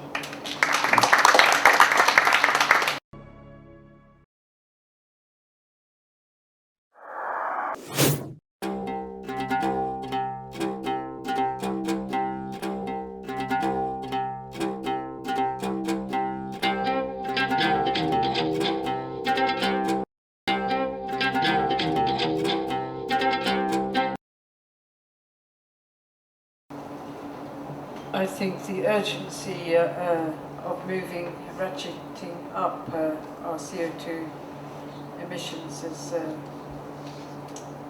has come across very strongly indeed. It's my pleasure to invite Vladimir Ryabin. He's an oceanographer, a climatologist, marine engineer, and at present serves as the Executive Secretary of the Intergovernmental Oceanographic Commission of UNESCO. Vladimir, you've got 12 minutes. Thank you very much, Carol. You know, actually, you see what's happening with the planet Earth, and I'm standing between the talks and the dinner. It's a very difficult situation. So, in principle, what I would like to state that I wish to take us from the last picture that Hans Otte shown with heads in the sand. we need to do something about this. And you know, at least the IOC of UNESCO will try to do something when it comes to the ocean. But the distribution of mandates is pretty complicated in this world. Discuss with you some multidisciplinarity in the Earth system. Lars Otto already said that, you know, that if the Greenland ice sheet melts and the Antarctic, then sea level rise will be mostly in the tropical areas. But this is what we see now. This is the current picture of highly uneven sea level rise. It's affecting mostly maritime continent, and then let us look where the strongest tropical cyclones are. And we still remember that cyclone Hainan that destroyed a lot of villages in Philippines. But you know, this is kind of environmental look at the problem. But if you look at what's happening in these big cities, they kind of tend to develop exactly in this region. And of course, people tend to go towards the coast, and they live on the coast. But what is important also, these mega cities, they're so heavy, they extract so much groundwater, they tend to also subside. And the speed of this subsidence is even higher than the speed of sea level rise. So we not only have these environmental problems, but a lot of engineering problems and civil protection problems that all need to be considered together. If it also consider on top of that, that this is the area where we are losing a lot of mangroves, which also contributes to increased carbon in the atmosphere, then we see there will be some really hot spots on the planet that we can shoot and have to react on. So, what can be done? In principle, and already Hans Otto spoke about this, the CMIP experiments, and also Lars Otto used those experiments, are highly influential and highly informational. Because, you know, they are done with the Earth system models, including the couple ocean atmosphere that driven, most of them, by emissions of greenhouse gases, and they are able to provide this good guidance on the physical part of the climate system, also on chemical part of the climate system. With that, it is possible to at least see what is going to happen with large marine ecosystems. So this is a very good instrument for driving management. But of course, on top of that, we have highly developing, fast developing observing system in the ocean, particularly also when it comes to physical domain, much less when it comes to biological, biochemical and ecosystem domain. But we are also going in that direction. Observations are incredibly important for understanding what is happening, for driving science, and enabling the models as well, because they have to be tuned using best observations. So with that, it is possible, I think, to use the CMIP experiments that produce so-called IPCC climate predictions for at least mitigation scenarios for managing the ocean better.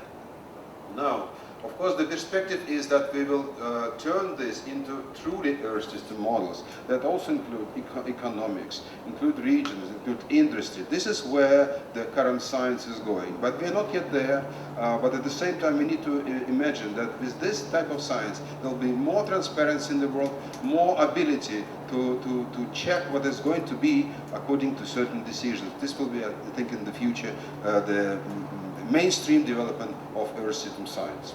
So there are different communities that are dealing with this. Of course, there are scientists, just general people, governments, private sector. I'm presenting here facilitators or enablers. They may come from non-governmental organization. In my case, this is an intergovernmental organization, the Intergovernmental Oceanographic Commission of UNESCO. So what we actually can observe in terms of this zoo of different acronyms of different agencies and different groups involved in ocean governance. So this is that value chain that comes from ocean research, then goes through ocean observations, generates certain data, and this data are used in two modes. In real-time mode, they're used for providing certain services, meteorological, for example, predictions, and of course they also used in delayed time mode for producing certain assessments, like an MPC assessment, like Hans Otto was presenting. And of course this comes to societal benefit. If we then click again, we will see how this diagram is populated with different groups, projects, and programs. So we are actually nearly everywhere at the Intergovernmental Oceanographic Commission. We are sponsoring some organizations, we are contributing to the work of some of them, we are communicating with others. So one of our staff produced that picture Kirsten Easensee, of a lot of projects that we involved with, including Global Ocean Observing System, including World Climate Research Program, the Blue Carbon Initiative. So we are basically a governmental think tank that produces some initiatives that are most important for governing the ocean, for understanding what is happening, and I hope very much that this is useful also for decision making. And then indeed is really driving certain processes. But we already have some frameworks that may help us to process scientifically based information and come to good decisions. So these processes are reflected in certain frameworks. Of course, we should start with the Agenda of Sustainable Development, Agenda 2030. We have now the historic climate agreement achieved in Paris. We have also accelerated modalities of action for small island developing states that are very strongly affected by climate change. We have also the new Sendai framework for disaster risk reduction post-2015, and there is a constitution for the oceanographers, United Nations Convention of Law of the Sea. So we try to use all these mechanisms and try to use the constitution to move forward on certain decisions. So what is happening, for example, in terms of governance? More than 50% of ocean surface is beyond natural jurisdiction. If countries would like to protect their biodiversity in the exclusive economic zones, then this area remains unprotected. So now there is a decision that there must be some legally binding instrument for protection of biodiversity beyond areas of natural jurisdiction. This process needs to be informed. So we work with United Nations in New York, and we conduct certain events like here, and we inform them that we need to derive that regime, and very likely this regime will be, I think, designed and agreed, I would say, in 2-3 years' time. Now, there are also already specific things that we are responsible for, and some of them are reflected in Sustainable Development Goal 14, the standalone goal on the ocean.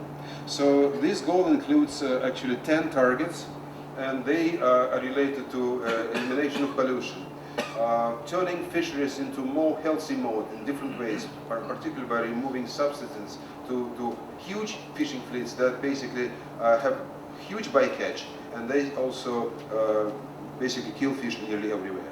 So we need to also increase the area that is protected in the ocean, and we have to do it well, less politically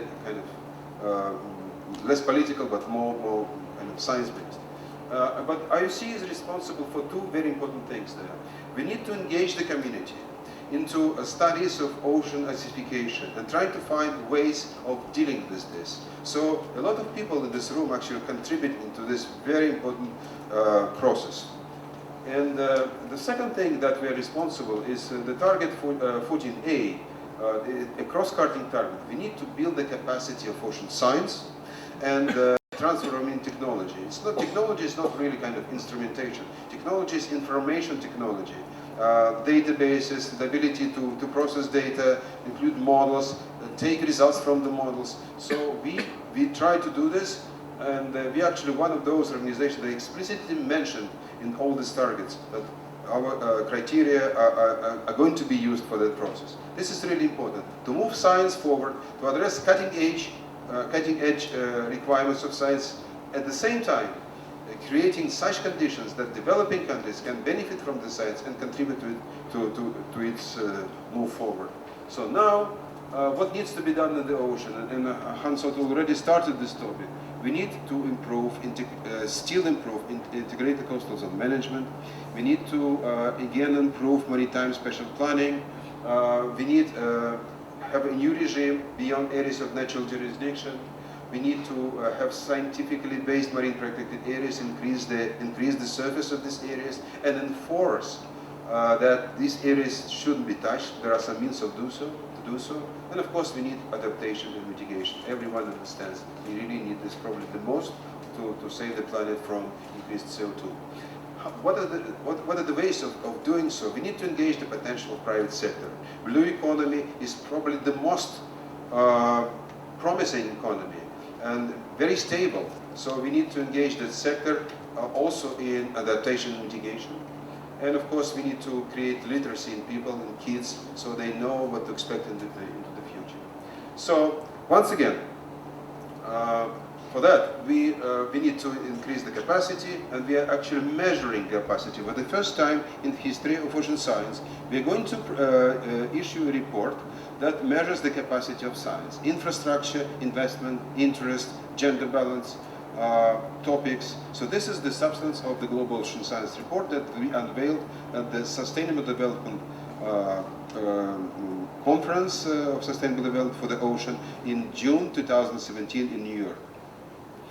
And we have to develop the network of knowledge.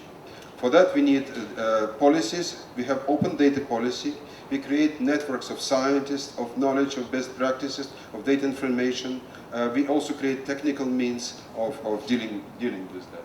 So what is also important that we have some guidelines on transforming technology that are developed by OEC, and with that we hope to help developing countries to be really key players in this process. And this is my concluding slide. You know, I think several years ago, and I think it was particularly true in 2009, when all the science was already there, but the COP in Copenhagen didn't agree on anything. So then scientists started to think, what is the problem? So how we communicate our science? And the model that was used till that time was kind of linear. Science was the truth. Truth would speak to power, to governments, and governments were supposed to listen and take action. This didn't happen. So now there is a much better understanding of that the process should be not really linear, bottom-up. The process should be kind of much more complicated. Scientists should really act as owners, brokers of that information. There is some responsibility attached to knowledge. Lars Otto, Hans Otto, everyone here spoke, and we know more or less with certain certainty that what is going to happen. We need to communicate this. If we don't do this, the world will be in big trouble. So this is the model. This model is not non-linear, and I think this co-design with governments is the way forward. So we speak to governments, governments speak to us, then there is a common understanding achieved. This is how we probably can move forward, also in the climate domain, in ocean protection domain. And you know, this is much more than that. Lars Sotta presented to you the dramatic situation in the Arctic. But you didn't say that even the ozone hole was emerged during several years. So such things may also happen. So the world is really complicated, multidisciplinary, and we have to have mechanisms to address this complexity. Thank you.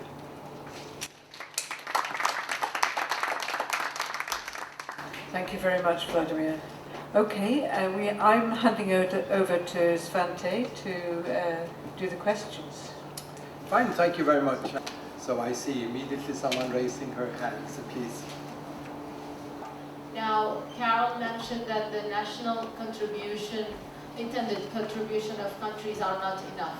I would like an elaboration by the panelists on this question. What is the right national contribution, the intended national contributions that should keep us away from higher rise in temperatures and acidification and other ripple effects of climate change?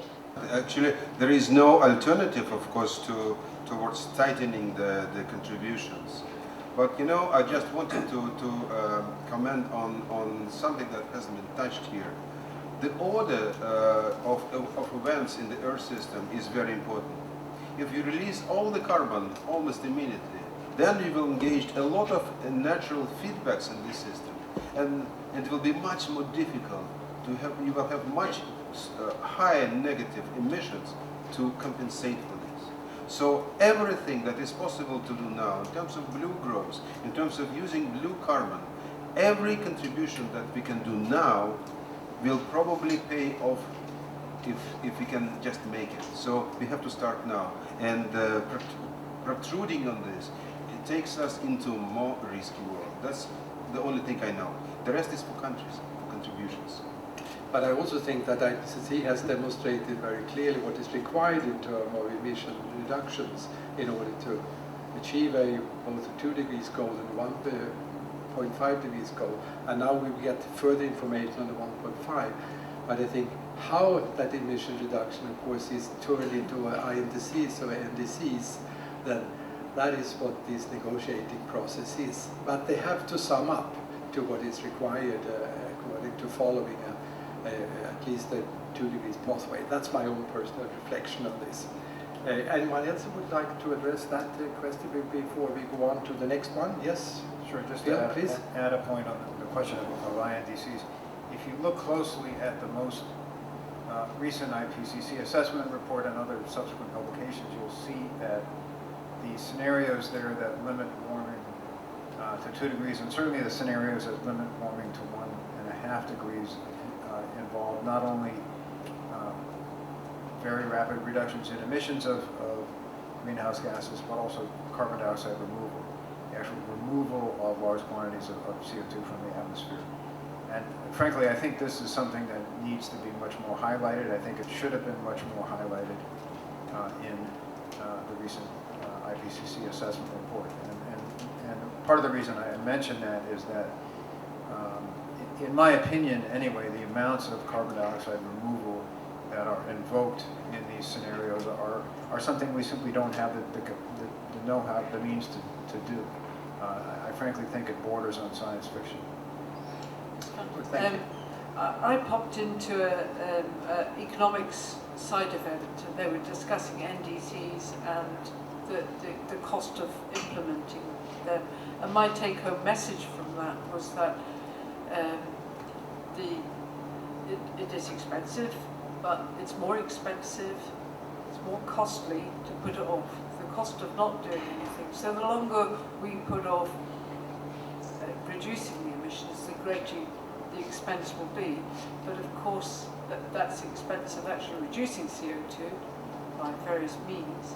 But the expense, the ecosystem expense of not doing anything is going to be huge. That will come a little bit further down the line. So we need to invest now to save an awful lot of money later, and not just money. Could I just say thank you to Philip Duffy for mentioning something which should have occurred in all our discussions, which is a reduction not only in emissions. We are prisoners of the UNFCCC in talking about emissions and temperatures as criteria. We should really be talking about concentrations, difficult though it is. It's concentrations that level going up and up the whole time, which are the root cause of all our troubles. And we should be taking more seriously not what is called negative emissions, which is a business-friendly way of using carbon from plant life to make fuels. We should be talking about the physical and chemical and phytoplankton perhaps removal of carbon dioxide and its sequestration for quickly, so we bring concentrations down to the safe level, which we all know is 280 parts per million. So thank you, Philip. Judy saw it's Mother Channel television on the internet, and I filmed a fish crime conference last year, and the same conclusion we came to is more or less got along the lines where Vladimir was going with what he was saying now, and it put an idea into the conference's head that there was so much area beyond the boundaries of the seas, the seas that belong to countries, that it's sort of like open season to all the worst ruffians on the planet. And there were so many terrible crimes happening out at sea, not only on the fishing level, but also on many other levels as well too.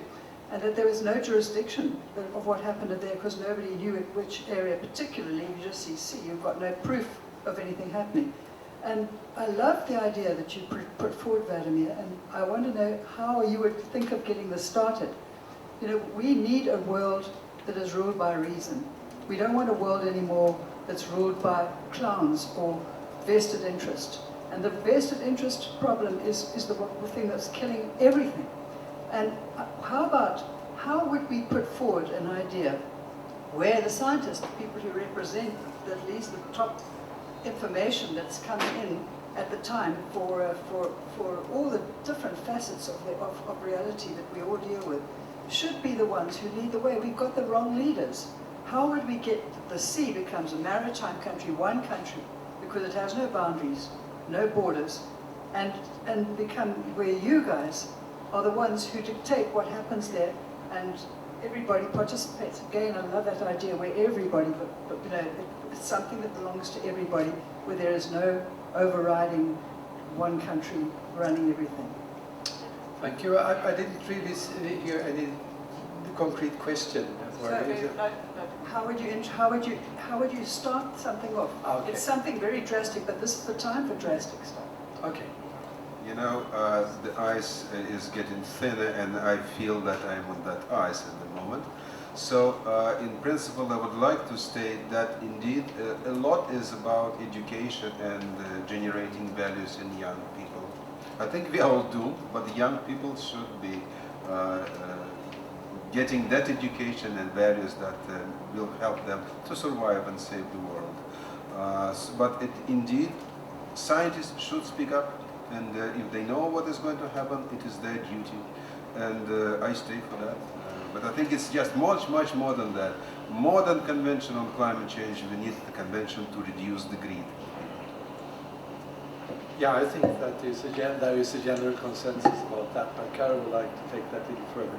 I mean, I'm really sad when I look at a number of politicians who aren't scientists. We really need more politicians who actually understand science, as well as scientists that can communicate to politicians. So we really need to join this up. Thank you. And Lars Otto, please. Just a small comment. All of you have spent a lot of energy to produce readable reports from the science. Looking back, we have maybe addressed the wrong audience, because we have tried to address the decision makers. But it's not the decision makers who vote the politicians. So we have to address the voters, those who elect the politicians, much better than they've done. That's a big failure, the way we have communicated over the last 3 decades. Okay, those are very important words, I think. Yes, please. So I'm wondering, and something I think about a lot, is it given the low likelihood of avoiding 1.5 degrees or potentially even 2 degrees of warming, we are looking at quite likely passing some of the thresholds that are being discussed. So then what becomes the role of the science community, all team of scientists up here, in helping the world deal with the fact that we're likely to pass these thresholds? This question is being asked very often, because there's certainly a likelihood that we will miss the 1.5, but still the world wants to know where we stand with respect to impacts and with respect to avoided impacts, and we need a reference for that. And it's then good to have a reference what a 1.5 world would look like compared to a 2-degree world, and compared to a world that becomes even warmer according to present INDCs. So in that respect, such a comparative treatment is important, and then the world can decide which climate target they would like to go for, and which climate target they would think is feasible and worth the effort. May I make a follow-up question myself concerning that? I understand that you could also consider some sort of overshoot scenarios where you actually go temporarily above 1.5, and then by negative emissions you could come back from above to 1.5 degrees. Yeah, just to say that this is actually considered in the 1.5 report as well, and this is posing interesting questions for the oceans, because the oceans are a buffer for the climate system. They take up more than 90% of the heat presently, and they're lagging behind with respect to the warming trend. Then you would have to ask, for example, with respect to ocean ecosystems, how much of an overshoot is tolerable with respect to avoiding severe and dangerous impact. Yes. Next question. If I could add a comment on overshoot. I don't like overshoot scenarios, and I don't like them for policy or psychological reasons and scientific reasons. Policy and psychological reasons, I don't like offering the temptation of saying, okay, we can postpone action now and we'll fix it later by means that we have yet to invent.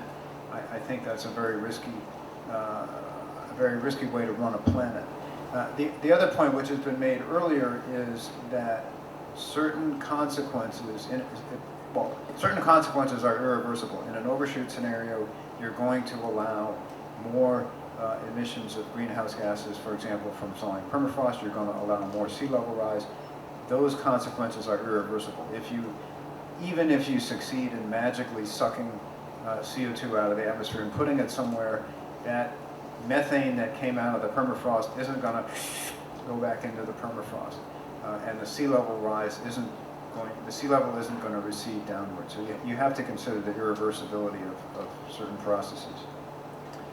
I was wondering if we, in paleoclimatic data, we already observed such a methane release from the permafrost, maybe at the end of last glacial maximum, or I don't know if it... We released a methane report last year, and we were more looking into the future, and we don't see the big explosion that someone had a theory on. What we see is the release of methane will increase as the temperature increases and the thawing, so there will be more or less a linear increase in the release into the future, the decades, and into 2100. So we don't see this big bang that someone had in the newspapers last year. When I see and follow over all the years what is done by IPCC, and I want to continue what had been the questions of the two questions before with negative emissions, I'm extremely worried how poor is the understanding of the energy system is the main contributor of the CO2 emissions. Because what I saw over all the years, and I have to introduce, I'm researching 100% renewable energy systems in a high spatial and temporal resolution. And I'm really worried how low is the understanding of the energy system in the IPCC reports. It's extremely conservative. The assumptions are conservative. The solutions are thought in nuclear. They are thought in CCS, but we know CCS is a PowerPoint technology. It does not work in the real world. It's used in the oil and gas industry to get more oil and gas out, but not for what we're discussing it here. And when it comes to the renewables, the understanding is extremely poor. When you see even the scientific publications of the last 2 or 3 years, the cost assumptions for solar PV for mid of this century are higher than what we have today, for example, in India. And we're not talking on batteries and other things. It's just not happening there. So please, I can only call or cry out, discuss with your colleagues that this stuff is done better. Even Hans-Joachim Schellnhuber and Stefan Rahmstorf wrote a Nature climate change comment mid of this year that we cannot continue with that. I'd like to once again thank all the speakers, but I would also like to thank you, the audience. It's been a wonderful time together, I think, so thank you very much.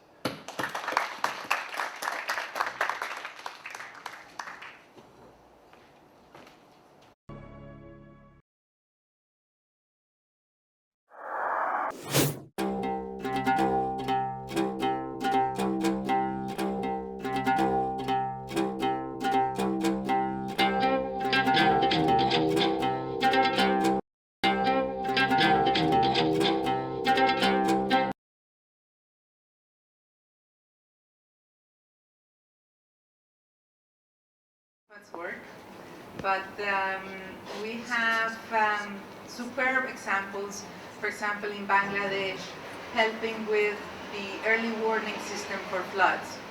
And this flooding system helps these smallholders, first of all and foremost, to stay alive when the floods will start. Other experiences like in the southern provinces of Mozambique, for example, which is very drought prone, to have tolerant cassava so that they have other crops that will survive climate. We also help them with better livestock. In Nicaragua, for example, we managed to get them to change a little bit their traditional coffee planting to get into cacao, because in some areas, with the changes on the rain patterns and the raising the temperatures, they will not be able to continue growing coffee. So like that, we have thousands of examples of what IFAD is achieving. But what is true is that for those smallholders that are so vulnerable and so poor, they really need concrete action from all of us. So it's important that we continue in our own different ways to provide that financing that the farmer organizations require at the ground and the local level to really make a difference.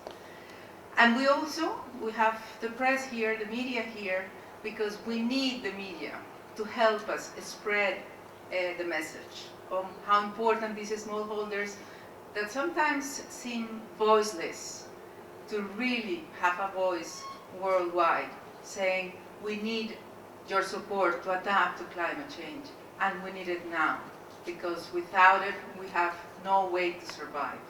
And now I would like to invite my colleague, Khalida Boussar, who is the Regional Director for the NEN region, where we are located right now. Yesterday we have been with some of you to visit a project in Morocco, and we have seen how sometimes small activities can help to transform the rural societies. We have seen like goutte à goutte, drop, je sais pas comment on dit en anglais. Drip irrigation, I should know. Drip irrigation has transformed the society. We were there, well, they had, it was an arid land, they were facing, drought, and the mountains, the melting, the melting snow from the mountains were stopping in summer. They would not have any irrigation. So with our system brought also with our climate change financing, we were able to grow more olives throughout the year. Then they brought new varieties, diversification of crops. This was done with the youth, with the women. So through that, not only we helped young people to settle back in their regions, not thinking about migration. Here in Morocco, for example, I can tell you that young people in Morocco are willing to migrate 5 times more than others in other regions. So there is a good incentive. Also, thanks to the support of ASAP in other countries, we have to give a voice to women through organizing them, by giving them access to finance, to new technologies. So the financing that we receive for ASAP, also from the GEF, helps us to transform the rural societies at different level. But also one very important element is the sustainability of our activities. If we don't have this climate change, this environment dimension, whatever will happen after just a drought or a flood will vanish in vain. So I think it's very important to mention that. In this region, I'm director of the Arab region, you show love through food. And when we started this initiative, I think it was started in Morocco, yes? Yes. Yes? And it enabled us to show concretely how with small things and through food we can convey the message more simply and most forcefully. And this is also thanks to Brian and his team. When he started, we thought it was a crazy idea. Now I can say that. I think maybe I can also thank the chefs that accompanied the process. Partnering with the Italian Michelin star master chef presenter, Chef Carlo Cracco. He was with us last year. He's not here this year, right? We cooked Somner Kako and Cambodian curry dish to raise awareness of the impact of extreme weather events on rice paddies in Cambodia. And briefly, for those of you who don't know Amal, and Amal, by the way, is a name in Arabic that you can name both a man and a woman. It's for the two genders, and it is hope. And our mission here is to give hope to women with difficulties. And the purpose of Amal is to grab those girls looking for a job who couldn't find a job and train them in the food industry. And among these girls are so many who come from the outskirts of Marrakesh, so the rural areas, and they come here to learn culinary arts. And when I say learn, that means they learn everything that has a relationship to restaurant and hospitality service. So from cleaning to serving to learning foreign languages so they can communicate with people that they're serving, and also to have basic coaching and communication skills. So we do train them for 6 months. They're taken care of because they don't have any income, and that's the main criterion for selecting them.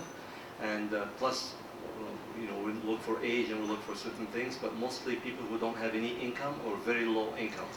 And once they get in, they're taken care of financially speaking for 6 months. So they don't pay transportation, food, lodging, or even uniforms. We get that for them. So we give them a platform where they can discover their skills and learn and advance. And we do internships outside the Aman, and then after that, our mission again is to find them a job, to give them that independence. Economic independence here for women is very important. So this is what we've been doing for about 3 years now in this center. Luckily, with the help of so many people and support from many people, we just opened the second center about 2 weeks ago in Marrakesh, and we're hoping that this model will expand in other regions in Morocco and elsewhere in Africa, because there is a need, and this is a model that can be adapted to each region to consider their culinary arts and their specifics for each region. I'm Margarita Stralaga, and I work for the International Fund for Agricultural Development. And I'm Chris Nelia. I work also in the International Fund for Agricultural Development in communications. What are you trying to do as a group? We are trying to ensure that the 500 million families of smallholders in the world are able to improve their quality of life, are able to have the same opportunities and the ability to have their future in their own hands. How do you do that? Well, smallholders depend on the land and the fisheries, and they require to adapt to climate change. They are extremely vulnerable to climate change, and they are very poor. So our objective is to really help them be more resilient, be able to cope with the shocks, with the droughts, with the excessive salinization, with the changes in temperature, in the problems with floods. So basically what we are trying to do is make sure that they know what are the best crops or the best seasons to plant those crops. So do you go into an area and just pick on the very first person you see and say, have you got a problem? No, not really. No. I mean, IFAD's been doing this for quite a while, since the 70s. So there's very, I would say, deep ties with some of our experts. They've been working in these areas. They know them quite well. So what we've been doing recently now is we have this portfolio of climate funds, public climate funds, and we're trying to use some of that climate money now to direct it to small farming systems and try and, as Margarita was alluding to, make sure that they're not undermining their natural resource base, that they're able to produce sustainably, so at the end of the day they don't rely excessively on farming inputs, or just that their livelihoods are viable and that they're not vulnerable to either outside stresses or climate shocks and stresses. Do you ever go in there and find that the people are starving? In some cases, yes. In Mozambique, for instance, we have this project that we started in 2012. There's serious famine during the dry season. They got hit very hard with the 2015-2016 El Nino.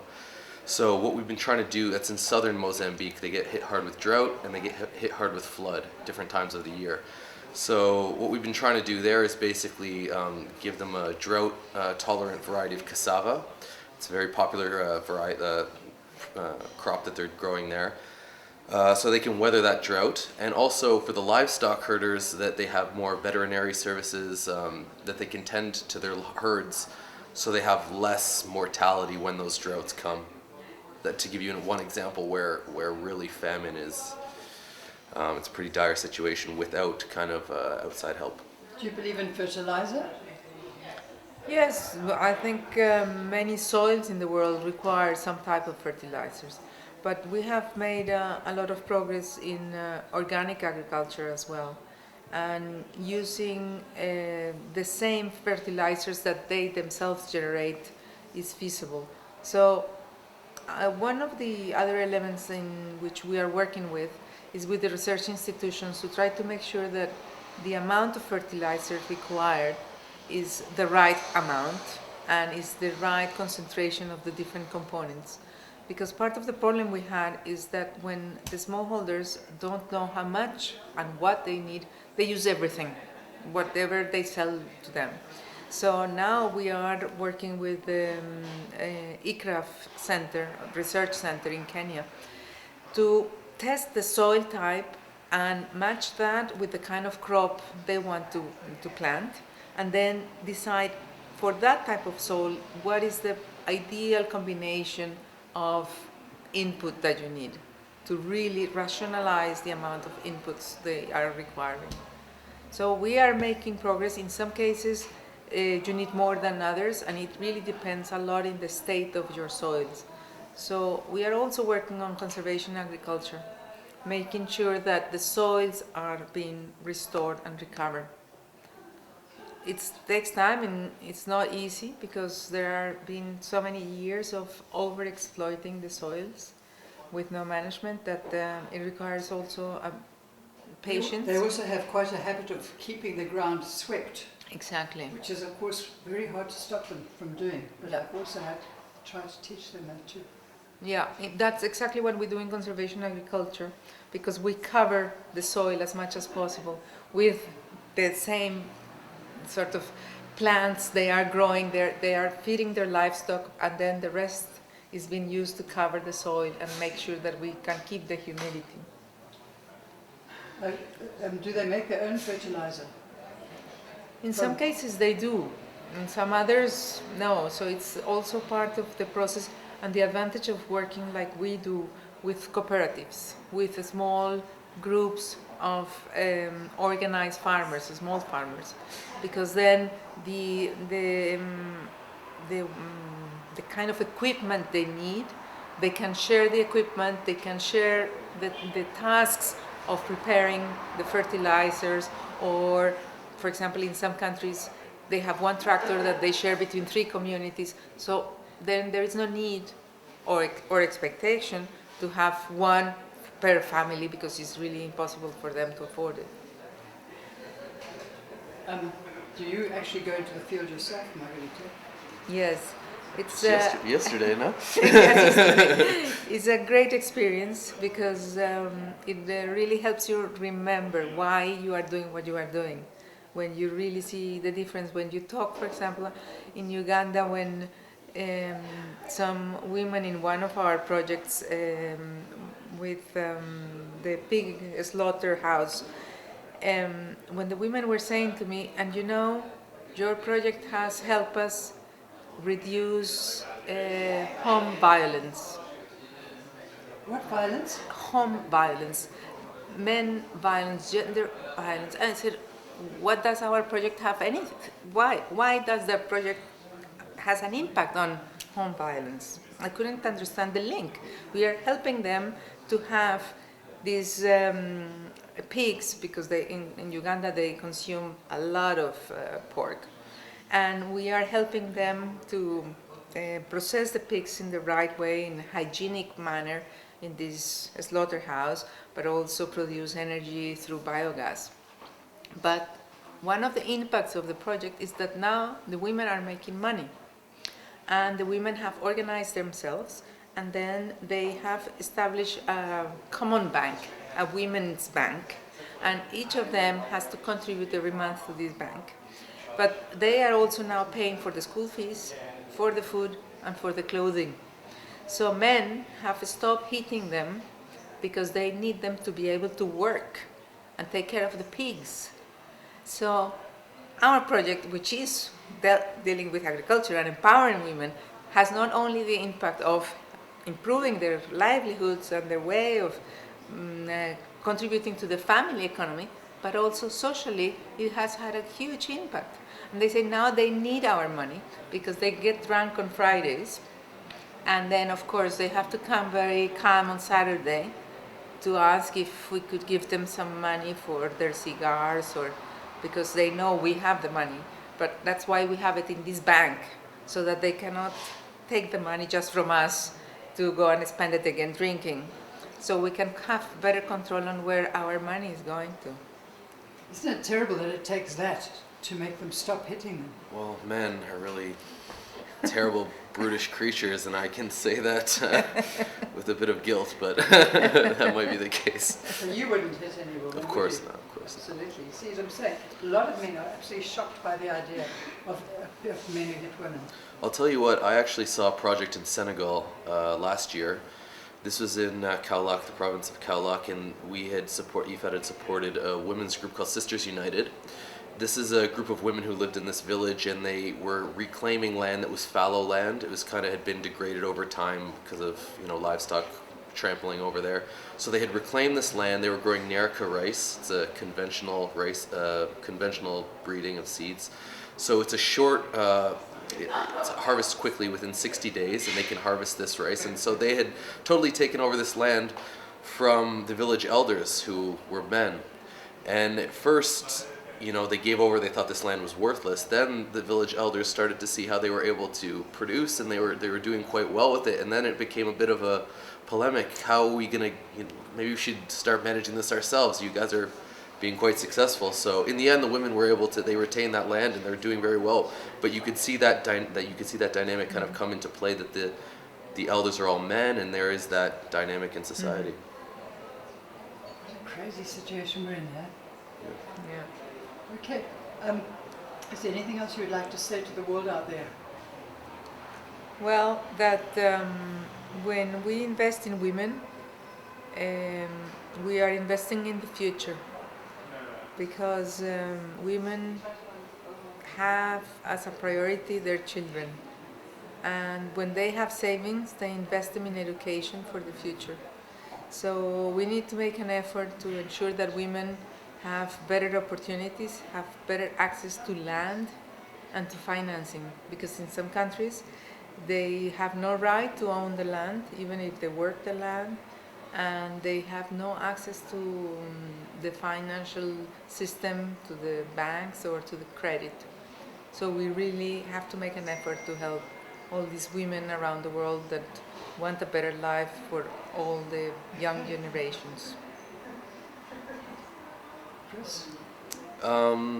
Yeah, I would echo on that. I think that you'll never achieve social justice, real social justice, if you're marginalizing 50% of the population. In some cases, women represent more than 50% of the agricultural labor. So I think that's absolutely key, no matter what you're talking about. If you're talking about, trying to make the farming more sustainable, if you're trying to make it more economically productive, you need to be involving women. That's for sure. Beyond that, IFAD's been moving in the last 5 years or so towards really climate resilient outlook. We can't do development responsibly anywhere without really considering what are going to be the future climate trends, because you just don't know. You don't want that money you invest today to be wasted by what we're seeing changing climatic trends in the future. My name is Hassan Ladlouni, General Manager of ML Center in Marrakesh. And what we do in the center is we find jobs for ladies with difficulties. So we have a training program that lasts for about 6 months. And after the 6 months, we find them internships and later on work. The idea is to make them independent.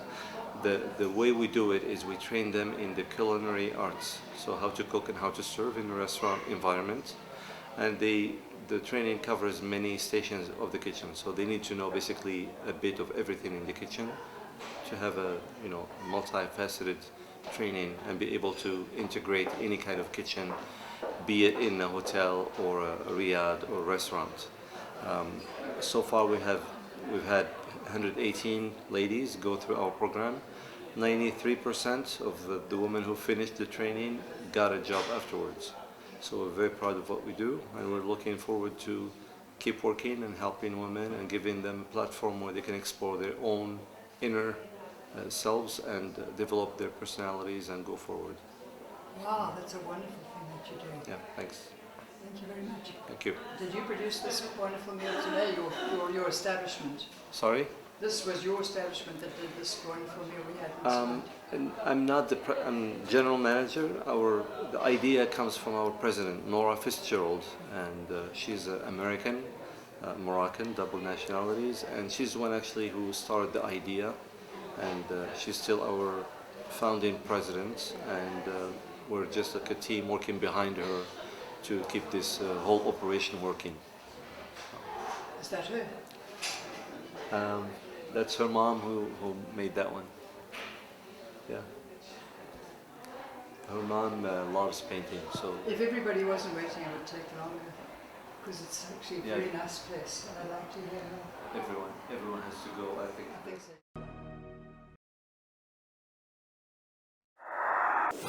Have about a few minutes each to give overview statements, and then we will open for questions. Thank you. Okay. Good morning, everyone. My name is Naoyuki Yamagishi from WWF Japan. I'm going to talk about the importance of the so-called facilitative dialogue in 2018. Let me start from the slightly big picture. We all know that the Paris Agreement is provides a good framework, but the NDCs are not really great. I mean, ambition in NDCs are not really great at this moment, and we need to fix that. So the Paris Agreement prepared a good framework for this, which is the 5-year cycle of improvement. And the first of that opportunity comes in 2018, and that is called the facilitative dialogue, where parties are supposed to take stock of the collective progress towards the long-term target expressed in the Paris Agreement, and that information should inform the next preparation of the NDCs, which has to happen between 2019 and 2020. So we need to have a good 2018 facilitative dialogue. The problem is COP22 here hasn't been discussed this issue so far, because it doesn't have any official agenda item on that at this moment. So we need to have this conversation, because the paragraph in the COP21 decision from last year only has, on this particular issue, only has one paragraph. And one paragraph is not enough to have a meaningful dialogue. We have a risk of having just another talk shop in 2018. And if we cannot have anything more than that, that's going to be a failure. So we need to make sure before getting into the 2018, we're going to have a meaningful discussion about how this 2018 facilitative dialogue should be done. And for that purpose, this COP is also important. And we have seen, there are two good signs about it. One is that some small island states have been proposing to have a conversation on this issue at this COP. So that's one good sign.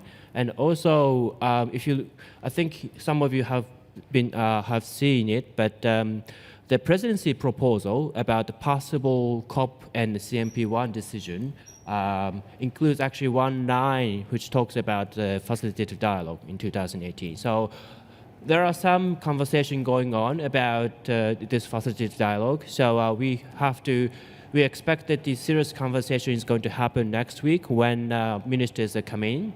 And we expect at least have a decision from here to call for inputs on how this 2018 dialogue should be done by the next year. So that's the kind of expectation we have. But let me stress again, this is a very important issue which hasn't been discussed seriously so far. Thank you very much. Thanks, Naoki. Now we'll hear from Teresa. Hi, everyone. Thanks for coming. So ActionAid is just launching a report right now. Many of you should be receiving it in your inboxes, hopefully soon, within the next few minutes. The report is called Hotter Planet Humanitarian Crisis. We're bringing it to attention here in the COP because it's actually really quite shocking that in the year immediately following the huge fanfare of the Paris Agreement, the world has basically been largely silent about one of the biggest ever global climate emergencies. It's been such a contrast between the Paris celebrations and the ignoring of this actual climate crisis.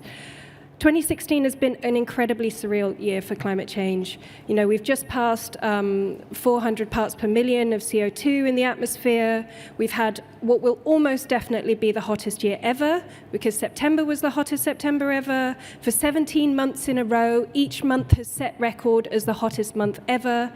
August was the hottest ever month. And that was actually 0.17 degrees hotter than the previous hottest ever August, which was in 2014. So we can see this incredibly fast escalation of temperature and heat happening all over the world, and it's having consequences. And we need to recognize that climate change is having impacts, and we need to address it here in the COP.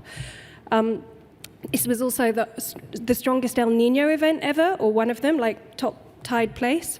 And we think that this may be the largest drought ever since records began. We've come to that conclusion because 2015 had 30% of the planet under drought conditions. And it looks like and that was just below the highest ever drought area. And it looks likely that 2016 will be larger. But the actual data, I have to say, the actual data will not be confirmed until mid-2017. But we think all the indications are there to say this may be the largest drought ever. And we've had 400, we actually put together all the numbers of people affected by drought in the 2015-16 El Nino crisis, and we've come to the conclusion that more than 400 million people have been affected by drought. If you could show the map, please.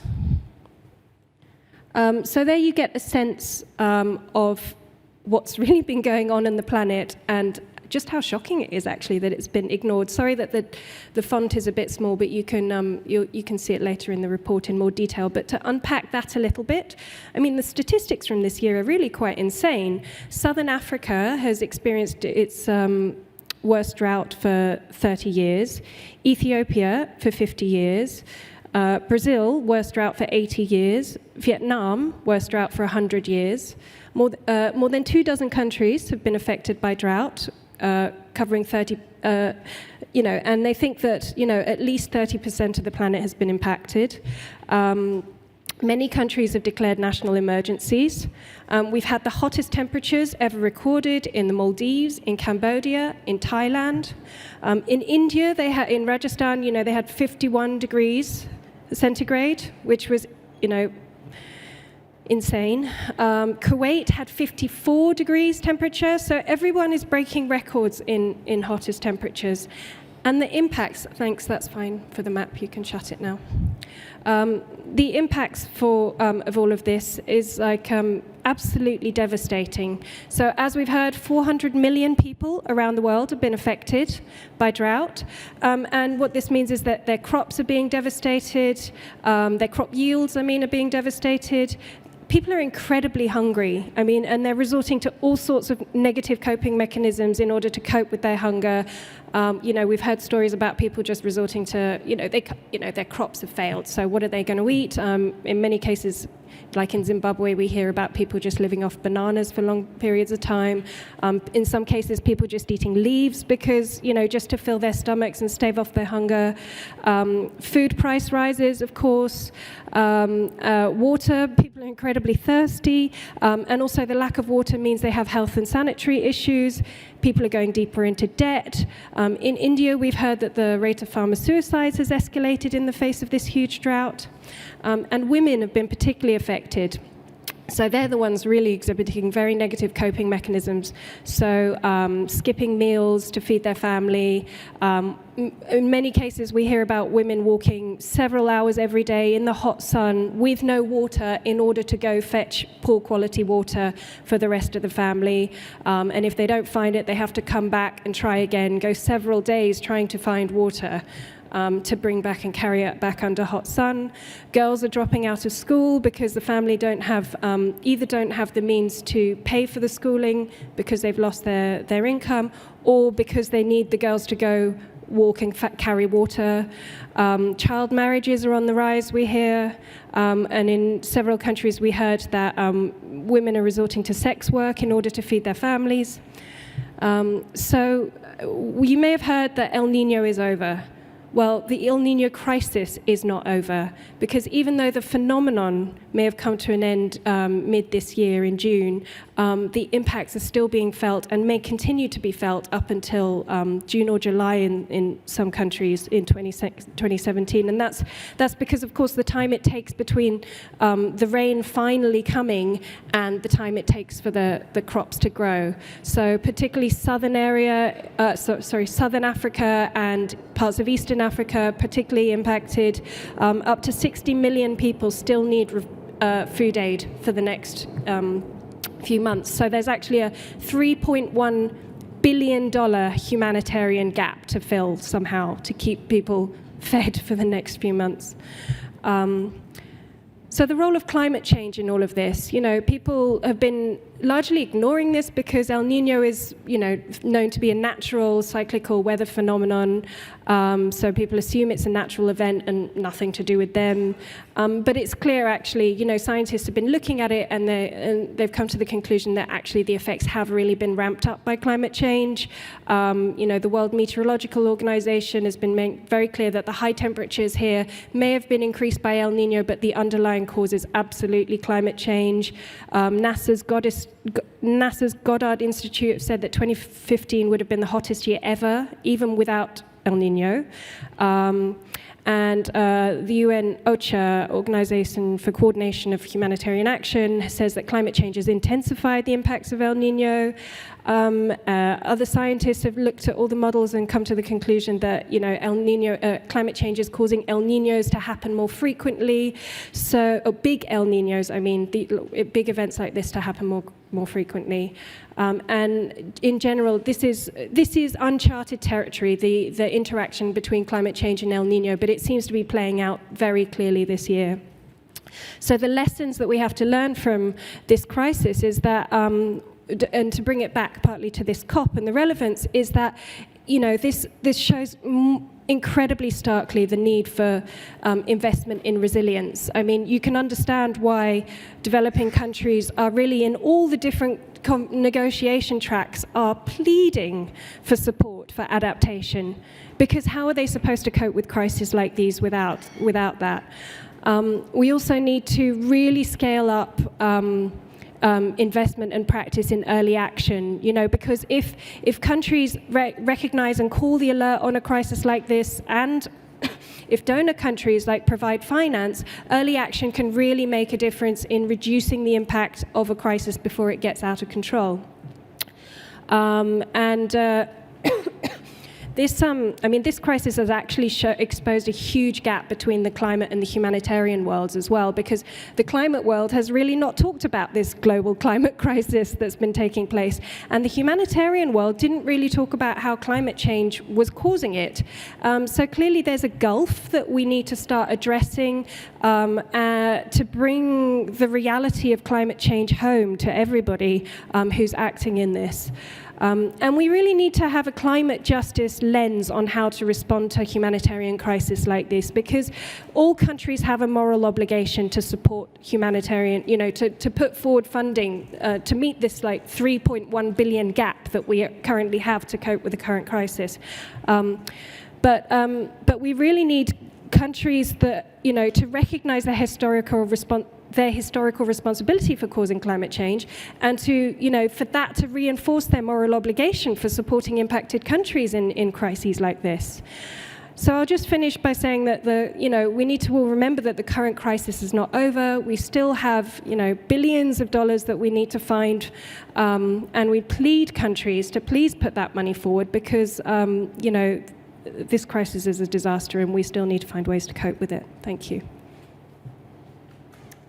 Thanks, Naoki and Teresa. So we can open for questions now. I'd like you just to remind you to identify your name and your organization and stand up because of the live stream recording. Thank you.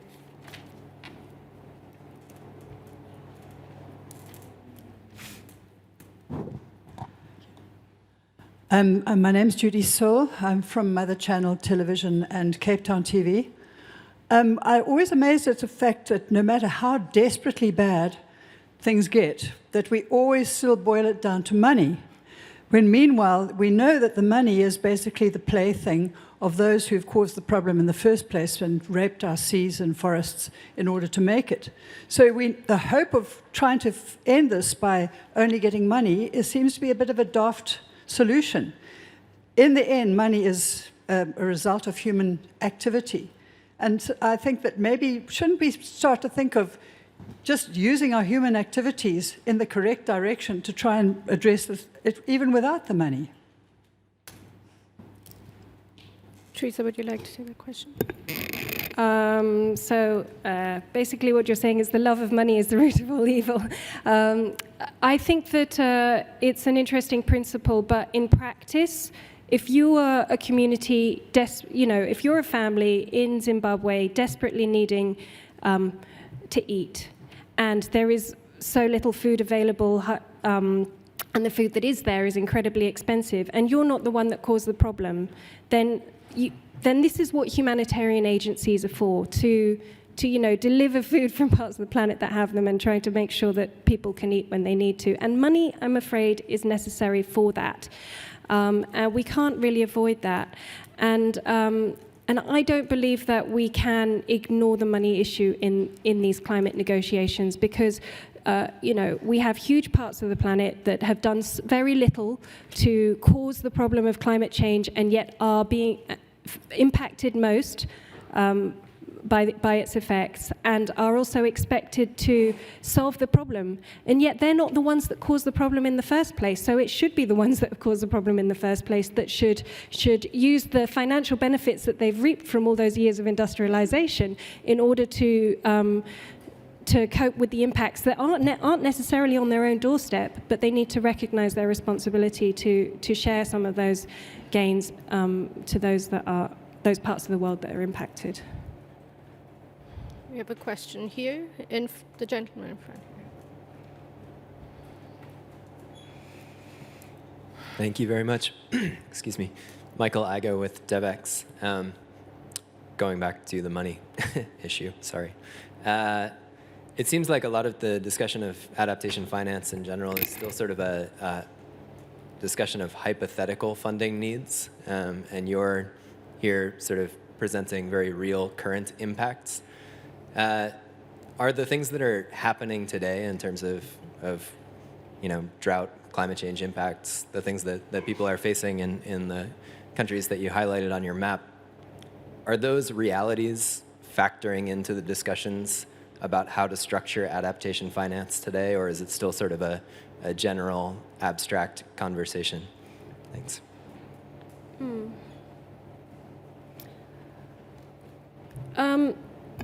That's a good question. I would say yes, they are happening at national level. Like countries that are vulnerable to climate change are all developing their national adaptation plans. Many countries put forward adaptation planning in their INDCs before Paris. And so countries themselves are getting increasingly aware of A, how they're impacted, and B, what they have to do. And so working to improve the resilience of crop production, develop early warning systems, these kinds of mechanisms are part of this national adaptation planning process, which is ongoing and does need to be strengthened. But that's why finance needs to be a part of that in order to operationalize those national adaptation plans. So I would say that the reason why it comes up to money in this space is because that's where the money part gets decided, but the actual practical adaptation pieces get discussed more at national level. We have a question there.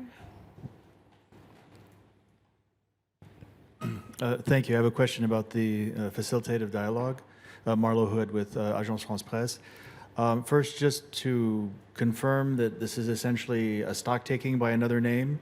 And if you could elaborate a little bit on what you said earlier, what needs to happen here in Marrakesh for that to be successful?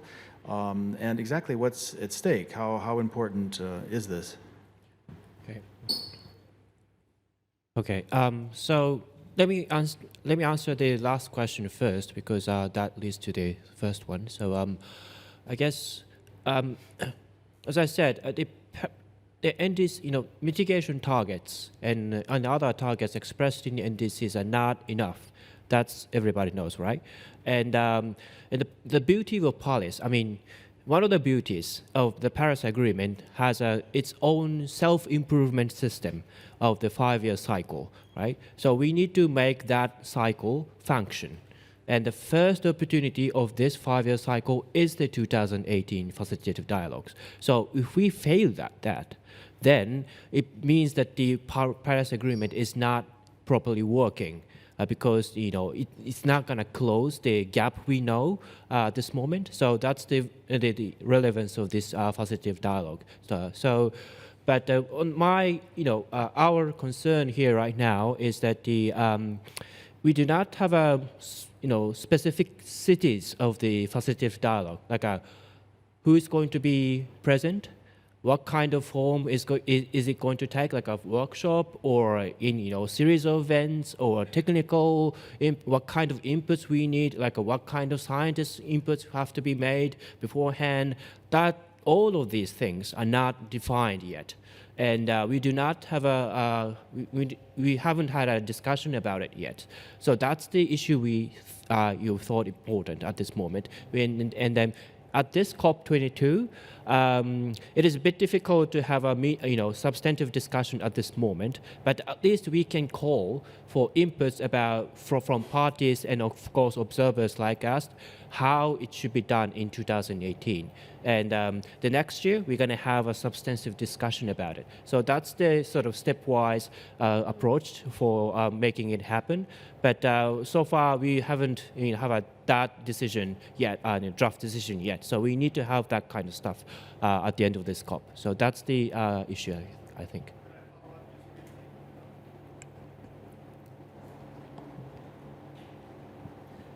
Do you see some parties here dragging their feet, as it were, on the facilitative dialogue? And does the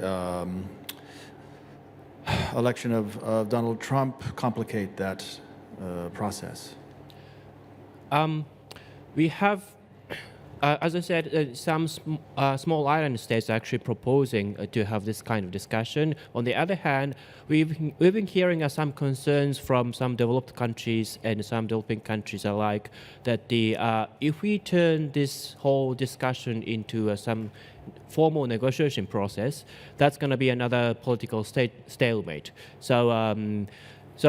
We understand this concern, but at the same time, there's no way around it because we have to, in order to have good modalities for this facilitated dialogue, at some point we have to have a formal discussion, right? Maybe not today, not in this COP, but next COP we probably have to have that kind of discussion, and that's important. And then on the Trump, President, elect Trump issue, I guess. There's going to be some influence on it, but one of the key things we are trying to do in this process is to capture the good tendencies happening outside the official targets, like enhanced renewable targets or cities action, or more than almost 200 companies are pledging to have a targets consistent with 2-degree targets. That kind of outside movement, how we can capture that the positive movements happening outside of the official targets to be reflected in the official targets in the 2019 to 2020. So that's the kind of issue we are talking about. Thank you. There's a question there at the back. Yeah. She also had her hand up. Hi, I'm Laurie Gehring from the Thomson Reuters Foundation. We've been hearing a little bit now with Trump about the potential problems in finance. They haven't stumped up the money for the GCF yet, and there's still plenty of money to be paid there, and so there may be some more shortfalls. How do you see that playing out for adaptation? Adaptation's already getting quite a small share of the money that's out there. If there's even less, how big a risk is that? Well, yeah, it's a significant risk for adaptation if there is no finance available. Just to make clear that in in a year when you've had the hottest year ever, and 400 million people affected, there is just no space for climate denialism anymore. No country lives in a bubble, and it's clear that that rich countries, including the United States, are having impacts way beyond their own borders. And so the whole world has to recognize, the whole world needs to recognize this and remind everyone of their impact beyond their own borders. And this is why finance is such a key piece. And the discussions going ahead need to keep reminding that because of the adaptation piece very much. Question. I'm Mary Lynn Gerstenschlager from USA Radio. I'd like for clarification.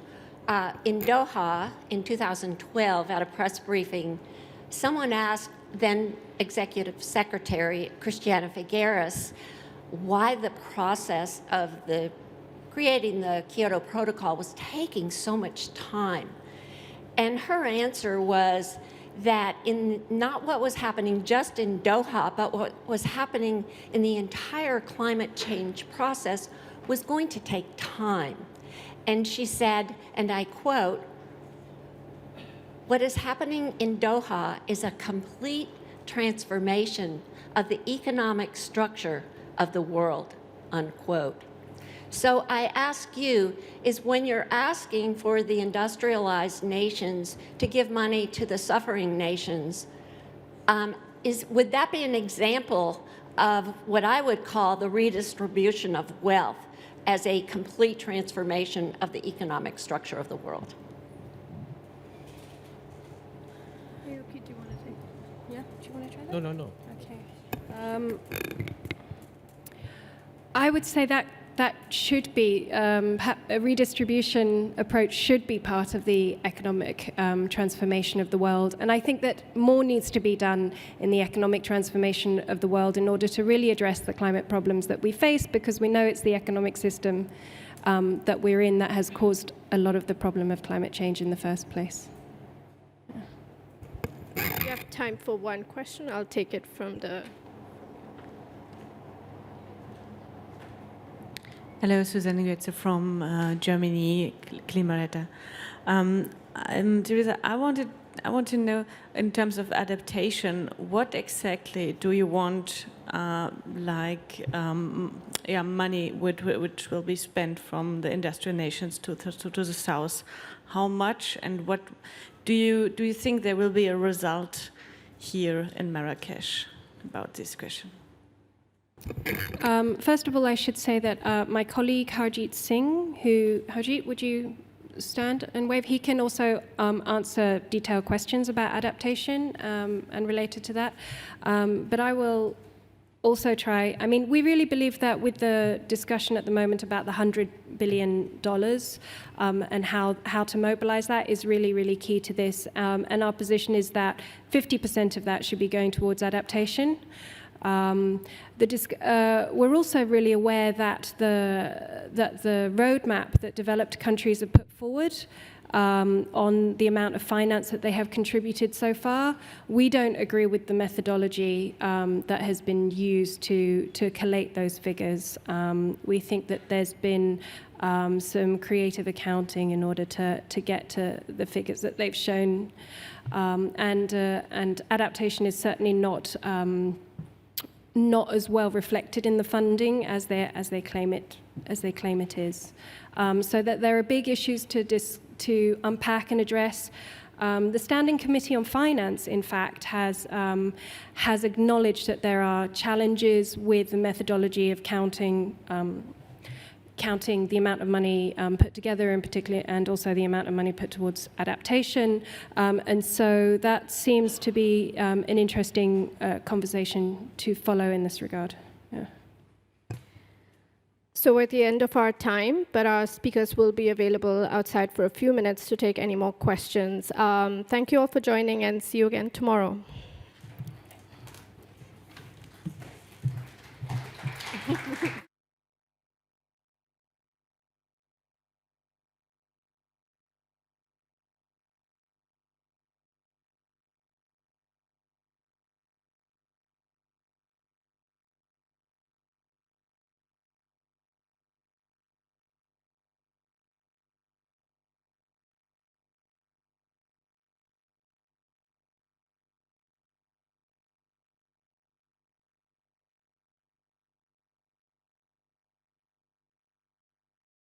Holding its press conference here starting in just a few minutes, so people could get seated and prepared for the next major emission from the Climate Action Tracker.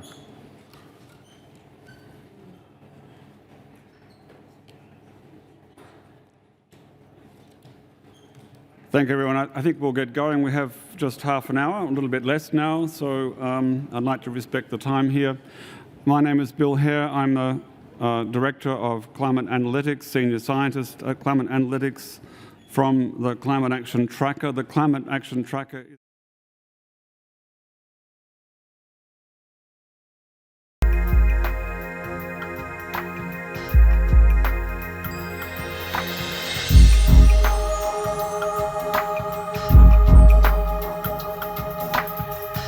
in essence, your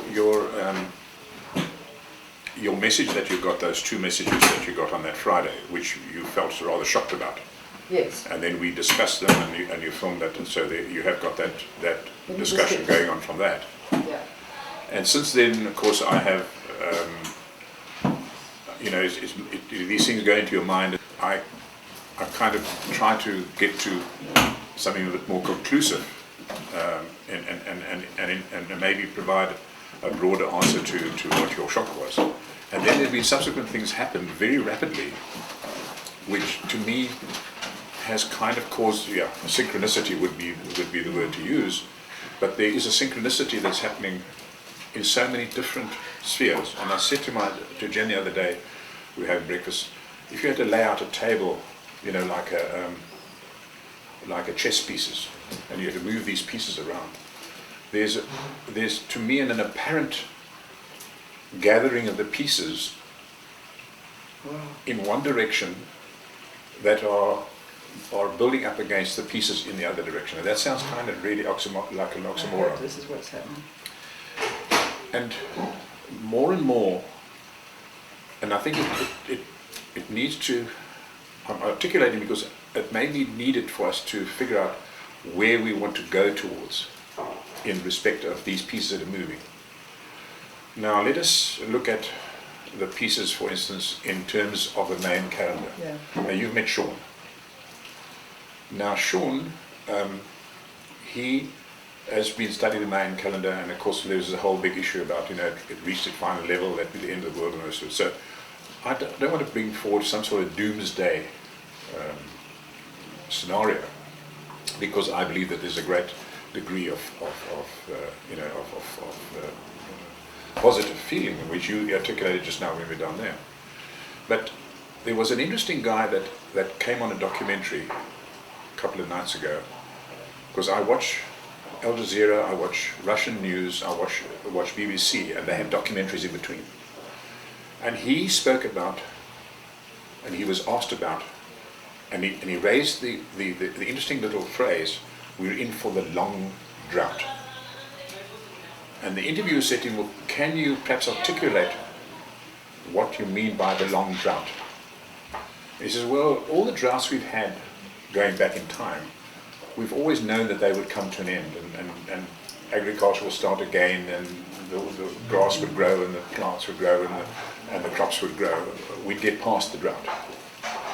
And then we've been talking about climate change, and talking about climate change, and talking about climate change in every possible avenue you can think of.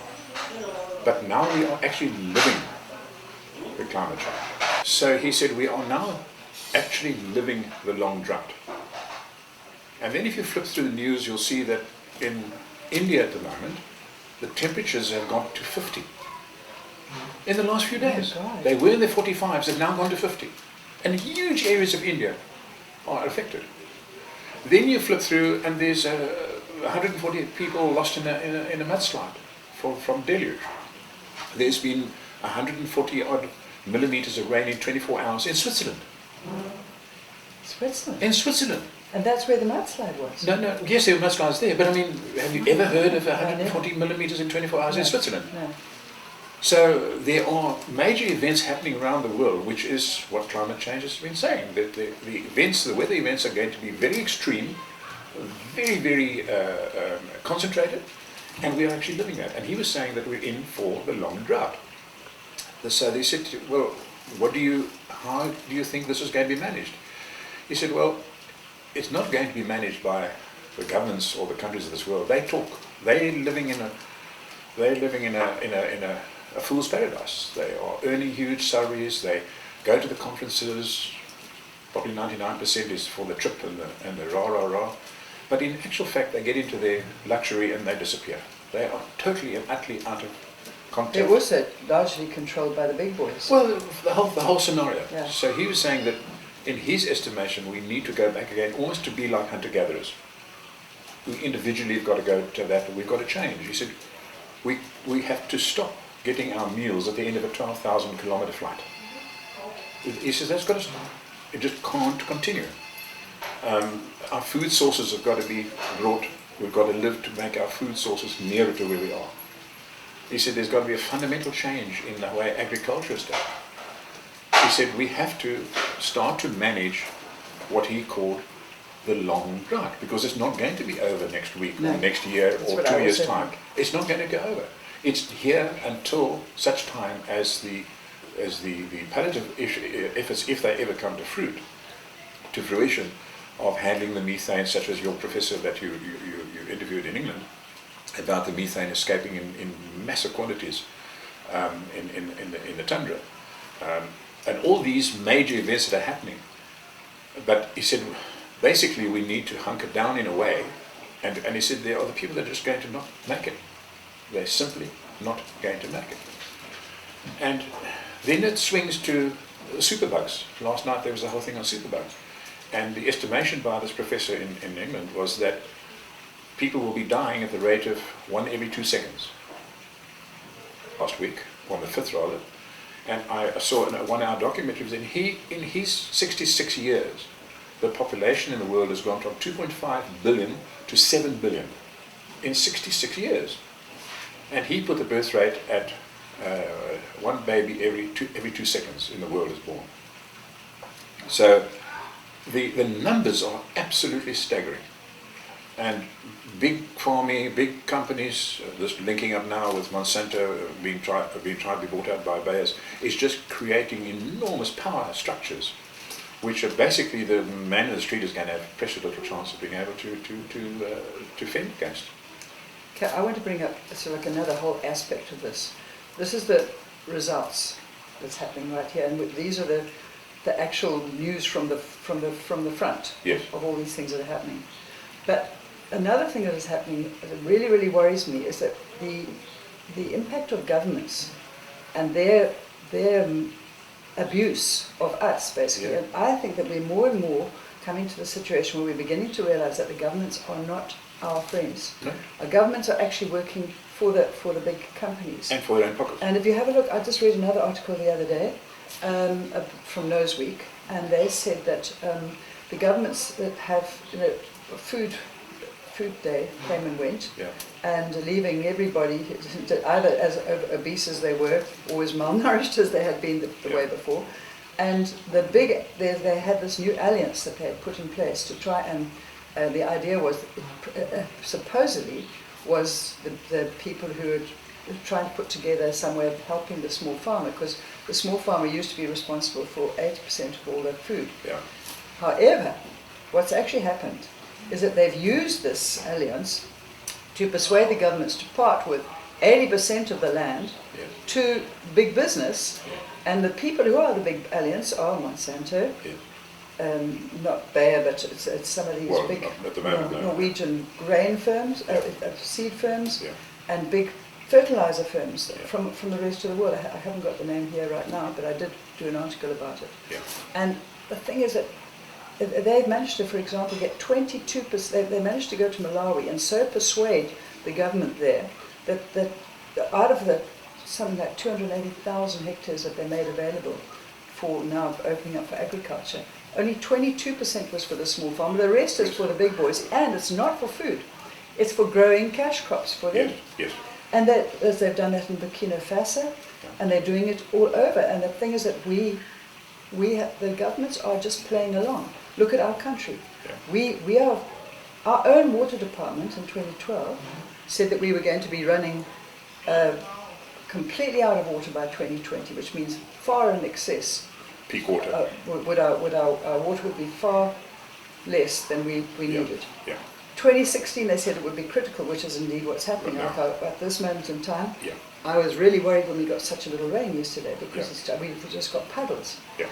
But our governments are now going to want to fire our finance minister because he won't approve a nuclear power station. Yes. The same as Neni wouldn't approve. The previous one was fired for not approving a nuclear power station, which are both of them not only highly toxic, but they're also huge users of water, which we're not going to have. So out of water, out of power is going to mean out of power. So, and there's not a single thing, I haven't heard a peep of any action that's been taken about the fact of how serious our water situation is going to be. Well, our pipes are leaking 60% of our water. It just leaks. Have you picked up what's happened while we're talking about power stations? For the big coal-fired power station, which one unit has come on stream now in Limpopo, they have put down at 180 million a long pipeline to suck water from the river, and that river can't supply. And they've now tried to be negotiating with the farmers for the farmers to relinquish some of the water for the power station. This power station is going to consume a gargantuan amount. They talk about billions of litres a year. But it's not sufficient water left over for the farmers that have been there all the years to grow their crops, to feed the people that are in Johannesburg, or whatever the case may be.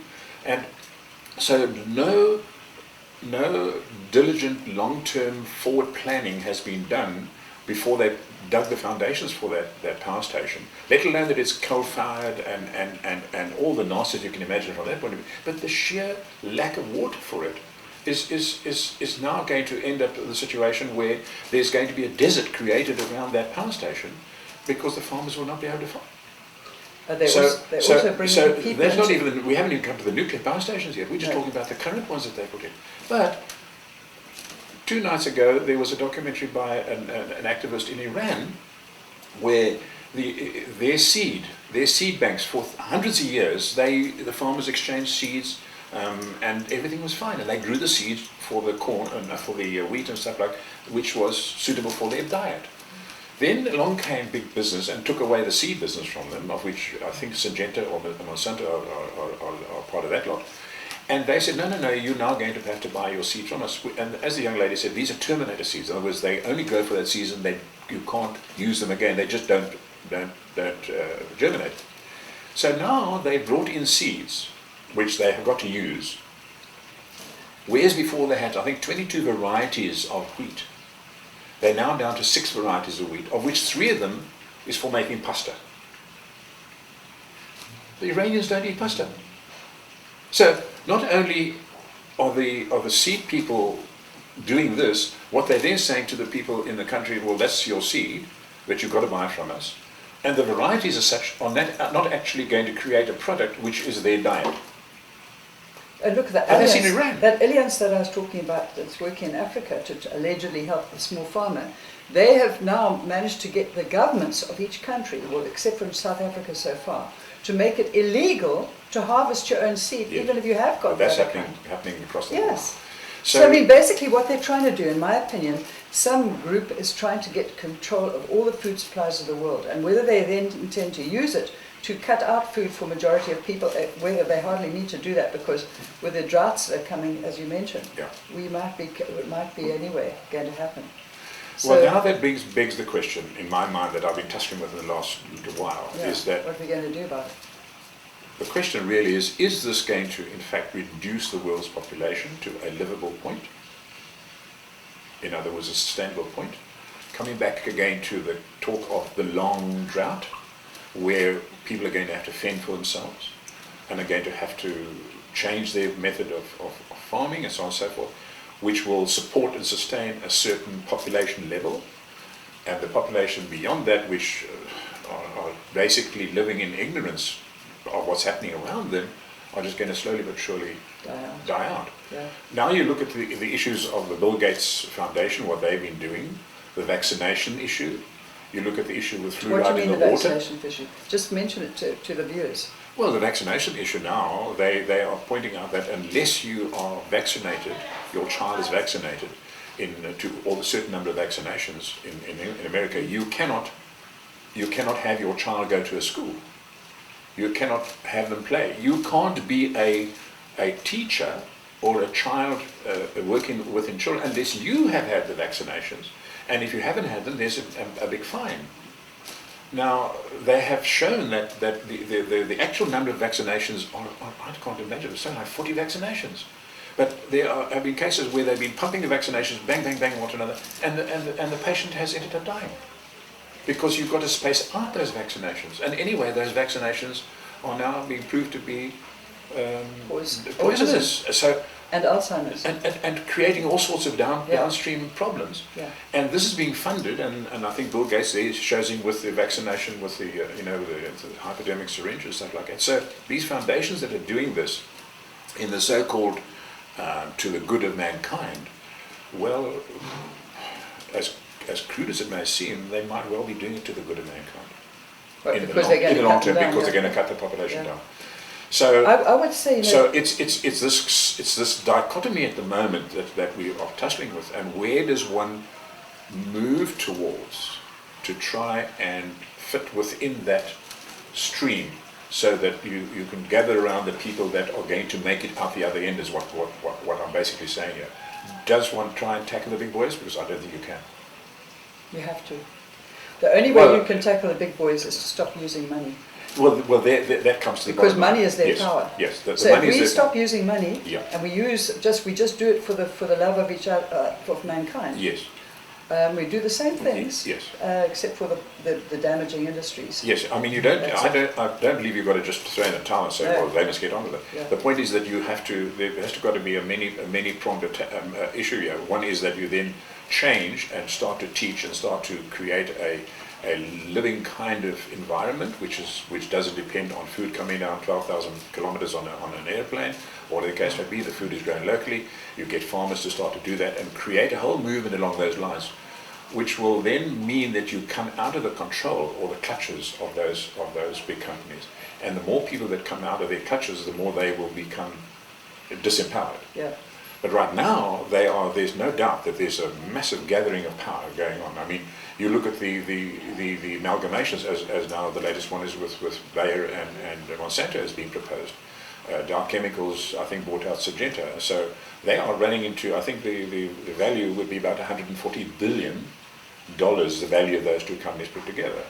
And now we have a president-elect, a candidate, who is an absolute and utter Monsanto salesperson.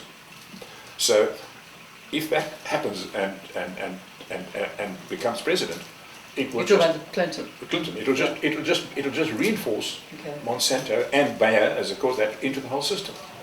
So you get this ludicrous situation where if someone complains, as you were saying earlier, they shows them, look, there's this problem, but they get fined, or they get hit with a lawsuit for defamation or the case. I mean, yet the proof is right there. It's happening.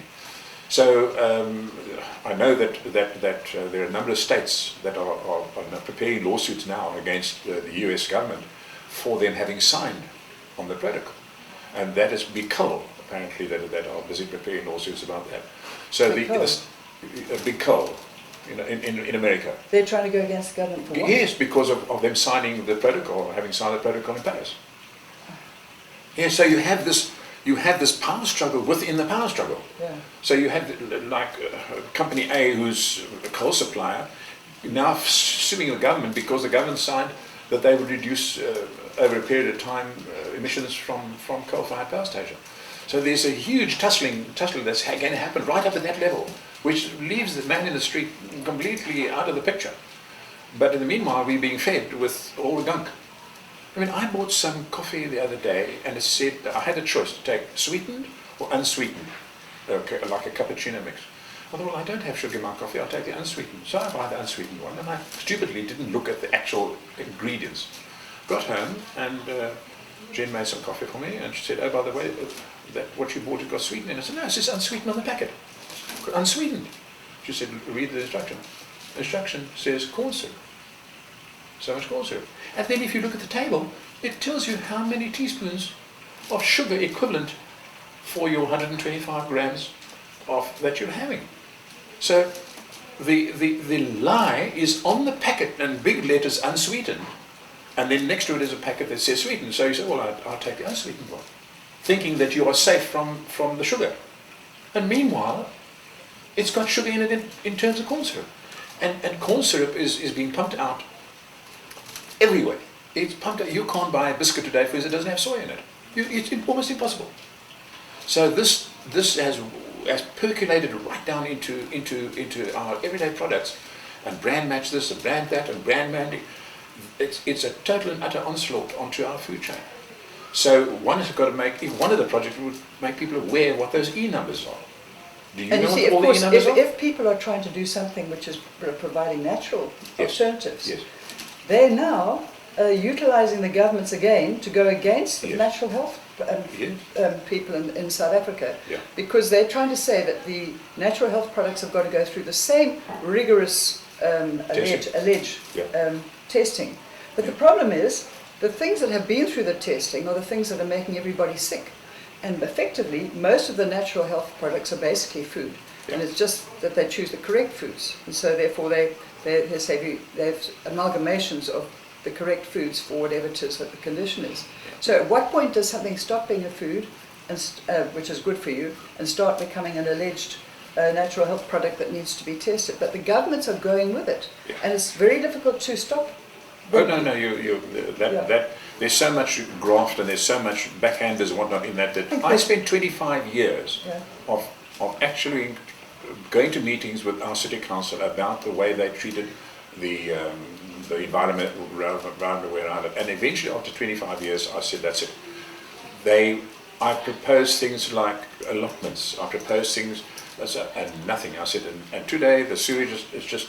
They're pouring more and more into the groundwater in our area, and it just nowhere. And I went through 3 different sets of councils. There was the original divisional council, city council. Then it was the six-party council, and then it was the metros we have it now. And everywhere it's you just Stonewall and Stonewall and Stonewall and Stonewall. So I decided, well, that's fine. I'm off the grid. I don't need to use the sewage. I've got my own septic tank. So basically, I'm saying is we need to start thinking about getting off the grid.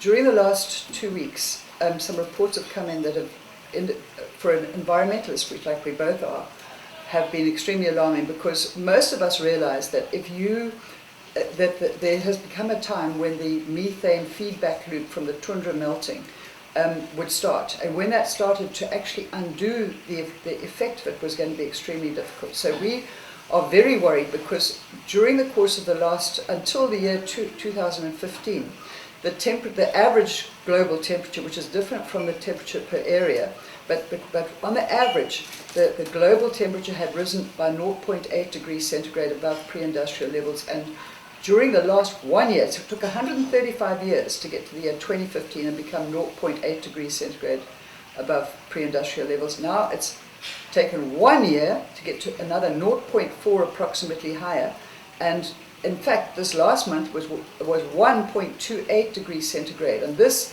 against having had a world conference on climate change in Paris in 2015 that was saying we cannot afford to go above 1.5 degrees centigrade. So we are virtually almost there right now with just this 1 month, but the global average is also considerably higher. And as Roger spoke about earlier, the price that it's going up. Despite all the comments, all the decisions that are made at the climate change conferences of people reducing emissions, one of the other people that I interviewed said that although they put $3 billion towards renewables and the introduction of renewables, and despite the fact that the governments have made a commitment to reduce their dependency on fossil fuels, 4 times as much as was put into the renewables was put into research for more fossil fuels. Yeah. So basically, it's lip service that they're paying. We are looking at a situation together with this and together with that's what Roger's been telling us, that the governments of the world are not working on behalf of the general people. And I think, Roger, that it's looking to me remarkably like that there actually has become either they don't understand, they're a whole lot of fools, like you mentioned, could be the case, but because quite often democracy does bring that about, that the governments become the playthings of course it's not, in democracy, which is a problem political system in a way, because you don't get the best product, you get the best advertised product, and the best advertised product is going to come about from who gets the most money thrown at it. So, and as well as that, if you throw enough money at a certain of the country's systems, you can rig the vote as well. So basically, we're looking at a situation where the governments of the world have become the tools or the puppets of these major corporations who are running all the resources, are trying to gain control of all the food resources and all the things that could make us independent. Our water, they're trying to contaminate it and get control of it. Nestle has been buying huge amounts of underground water supplies in California. And basically, it's not only the water resources, it's the seed, which is the source of life. And we're looking at a situation now where if we don't do something to break free of this control, I think that this particular group of people who are running the governments of this world, it looks to me like they have decided, let's reduce the populations by vaccinations, by control of seeds, by poisoning the water, by creating temperature. And all your chemtrails? Chemtrails, by basically creating a situation where there's not really easy for humans to live. And at that point, when the whole situation starts to reverse, there'll just be a small number of people left. But I think in actual fact that is, although you say, in a way you could say it's working on behalf of mankind, it's not working on behalf of most animals. As you can see, in the sea, the latest report that came out, it's a second very, very worrying point that we at the moment are wrestling with, is that the sea is warming to such an extent because the sea is absorbing the majority of the extra heat, and it's absorbing a lot of the extra carbon dioxide. So because of the extra heat, the sea is becoming warmer, and over the temperature of 24 degrees centigrade in many parts of the sea. And of course that is a temperature above which photosynthesis in the sea becomes very difficult. So the phytoplankton are struggling. And this in turn is actually affecting the reduction in the amount of photosynthesis that's taking place in the sea, and a lessening of the amount of dissolved oxygen. So the actual amount of oxygen in the sea is going down at such a speed that they maintain that if they do not do something about this, and they don't really have much that you can do about it except cooling the sea, you will in actual fact have virtually no oxygen-breathing organisms left in the sea after the year 2030. In most of the areas, and of course this combined with a huge number of black holes from the 80% of all chemicals, toiletries, household products, detergents that you use, which are ending up in the sea and creating these large dead zones which are growing so fast. There were 6 and they're now 22. I think they've had. No, they're over 400. Over 400. In 2007, at COP17, which was about 3 years ago, they told me that they had grown. I interviewed Mrs. Gandhi, who's the ex-environmental minister of India, and her experts had reported to her that the number of black holes had grown from 6 to over 400 in So those are basically deserts. They're deserts in the sea. They're basically areas where there's so much chemicals that there's nothing living that can be there, and therefore not even the phytoplankton can live, so there's no oxygen in the sea. A fish cannot swim into there and stay alive. Right. So this area is growing, as well as the fact of the damage that's being done to the phytoplankton by not being able to do the photosynthesis as effectively.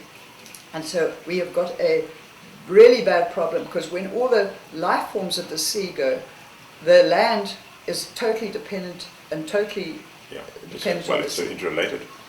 So we've got to do something, and our mission of sitting here in this room today is to start working out what could that project be. So we've outlined the problem, we've outlined what we see as being potentially one of the underlying factors. This is not to say that everybody who ever goes for government is a baddie. I think on the whole that they tend to be forced to go along with the main people in each country.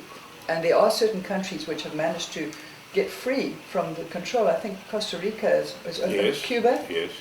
So there are certain countries where their governments have managed to somehow wriggle free of this control by the big baddie families that are controlling the world. Yeah. But we've got to do something, and the only way that we can actually break free, in our opinion, is to stop using money. I don't want to go along with their plan of just limiting the number of people by just creating these circumstances that they are doing. They basically, I believe that the sensible way to do it is to come across a work out how to feed our people more appropriately on food that is not, of course, it won't be able to be the huge quantity of meat that we're eating today, and take our people through this extremely dangerous time that we've got ahead of us. And use every single person working together to restore our ecosystems to the point where they can actually once again take up the job that they've done for hundreds of thousands of years of maintaining life, and reduce our numbers in a considered way, in a measured way. Everybody that you ever speak to says, why does nobody ever do anything about population growth? And our leaders are not going to do it because they, on the whole, will not get voted in. It's not popular politically. Yeah. But in the end, if we now, as a people of the world, say, we're going to change what we eat, we basically have eaten our children's future. And if we don't do something right now, we're not going to make it.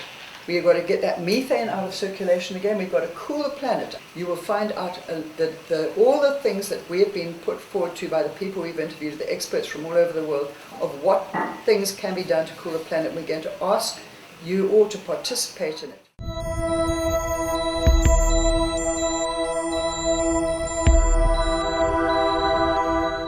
My name is Howard Geeta, and we produce an organic mineral powder. The powder contains all the necessary minerals and trace elements that are necessary for healthy soil, human and animal. There are over 50 elements that are known to science with beneficial properties. Unfortunately, our soils today lack most of these minerals and trace elements. They've been lost through soil erosion and also harvesting. To a large extent, the farmers have replaced these minerals and trace elements with chemicals. So the food basically we're eating are lacking these minerals and trace elements, resulting in quite a few health issues. It's locally available. It comes from a certain rock that is processed organically. It's mechanically crushed until it becomes a very, very fine powder. The majority of the powder is less than 5 microns, which means that the surface area is huge, so it can support a very big colony of microorganisms. The smaller the particle, the bigger the microorganism colony that it can support. The rock dust itself doesn't do anything. It's the microorganisms that scarify these particles and release the minerals and trace elements that make it plant available.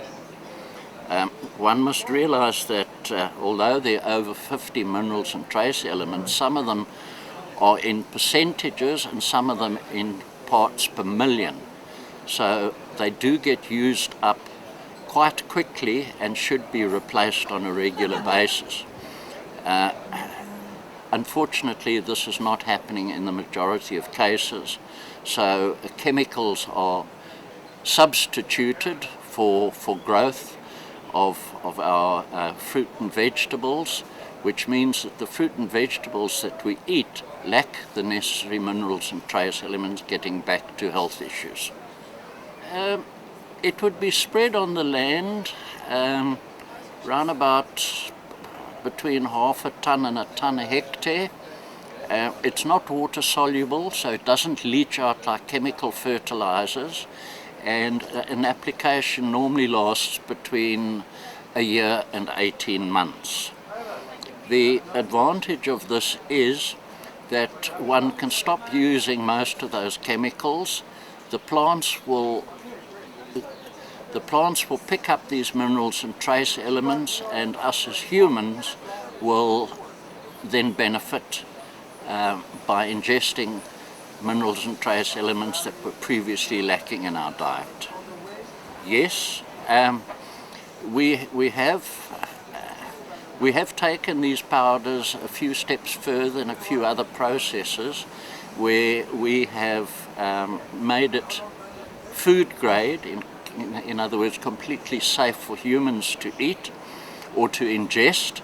We put it into capsules and have been trialing this for the past 3 or 4 years of various people and have had fantastic results.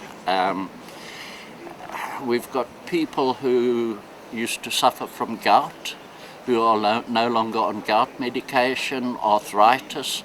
We've got 2 people that I know very well that has cured their arthritis. The one couldn't tie up shoelaces, so had to wear slip-ons, and is now back on shoes with laces. And the other old lady had to tie her bra in the front because she couldn't reach behind. Today she's back to her old habits, quite happy doing her bra from behind. What happens when you ingest these minerals and trace elements? It allows the digestive system to extract more nutrients out of what you are eating. So in other words, you are excreting less nutrients and ingesting, and the body is using more of what you were previously excreting. One of the amazing things that we've seen is with people, let's say HIV, that have been taking ARVs that is basically a poison. They are listless, they've lost weight, they've got no energy. After a while of taking the minerals and trace elements, they've picked up weight because they are extracting more nutrients out of what they're eating. They've got their energy and their strength back, their less zest for life, and no side effects. Even if you overdose, obviously this is what I tried in the beginning to see if there were going to be any side effects, and there are none whatsoever. So we do have it in capsule form for in other words, you're not going to be able to get all of these through what you eat. So the shortcut is obviously the capsules. Oh yes, very much so. We have one instance with a farmer in the Free State. He's a large stock farmer. Cattle. His cattle during the winter normally lost weight because the feed is very scarce and of poor quality. So he added some of this. I think he said he was putting 1% or between 1 and 2% with his feed. And during winter, the cattle maintained and gained weight. The mortality rate at birth dropped completely. His birth weights went up. The pregnancy rates went from 60-odd% to nearly 90%, and the cattle at the abattoir averaged about 20 kilograms an animal more, which for him was fantastic because he was getting extra weight at the abattoir, and he was getting numerous animals that he would have had to put down after birth were now going full weight to abattoir. And this would work for basically for any animal. In the dairy, we've found that because of the extra nutrients the animals are taking in, I mean, without nutrients, a cow is not going to produce milk. With the extra nutrients, on this trial of 1,000 dairy cows, they were producing 800 milliliters of milk extra per day and eating less fodder. So that was a huge bonus for that farmer. It's freely available. People can contact me. We have a plant in Port Elizabeth and we have a plant in Bloemfontein. So Bloemfontein is central to the northern parts, and Port Elizabeth would be for the southern West and Western Cape and Eastern Cape. Well, you've got, because every time you harvest, whatever is left as far as minerals and trace elements, you're removing that, so the soil is becoming more barren, which some farmers will have to choose to use chemicals to replace the chemicals will obviously give you the growth and the fruits, but these will lack minerals and trace elements. Farmers are business people and they need weight off their farms, but us as humans, we're eating potatoes and tomatoes. It looks like potatoes and tomatoes, but from a nutritional point of view, there's very little value. The other farmers, the organic farmers, it's very difficult to get organic produce, but they still have a problem because they, instead of using chemicals, will make their own composts and from chicken litter, cow dung and horse manure. But we must remember that chicken litter is very high in sodium. You don't want a lot of sodium in your soils. Chicken litter only has 5 or 6 minerals and trace elements, where rock dust has over 70. The cow dung and the horse manure, you must also remember, has already passed through a digestive system which has removed minerals and trace elements. So the end result is the organic farmer is using poor quality material to try and farm without chemicals. Now he can obviously mix the rock dust in with his compost, and that will be a tremendous boost to his production. The rock dust, being very fine, is hosting a huge colony of microorganisms which expand at an incredible rate. I read recently that one microorganism under ideal conditions will reproduce to about 8 million in 8 hours. Now, if you've got 8 million reproducing every 8 hours, there's going to be a massive population forming almost like a sponge in the soil. So that is what holds the water. And a very simple experiment anybody can do is, let's say, with tomato seedlings. Take 10 with and 10 without rock dust, give them equal amounts of water, and once they've reached, say, 30 centimeters in height, stop watering them, and you'll see the ones without the rock dust will wilt and virtually be dead while the others are still thriving. Open them up, and the ones with the rock dust, that soil is still damp while the others bone dry. Look, microorganisms need organic matter, they need a bit of damp, and they look at the rock dust as their steak, eggs and chips. They love it, they eat it, and with the organic matter and the rock dust, the microorganisms are producing nitrogen, which the chemical farmers are spending a huge amount of money, where it can in any event be done for very little. When you produce nitrogen chemically, most of it goes to atmosphere and is a waste, where nature can do it for nothing, for free. There are over 50 elements in the rock dust that science recognizes as beneficial.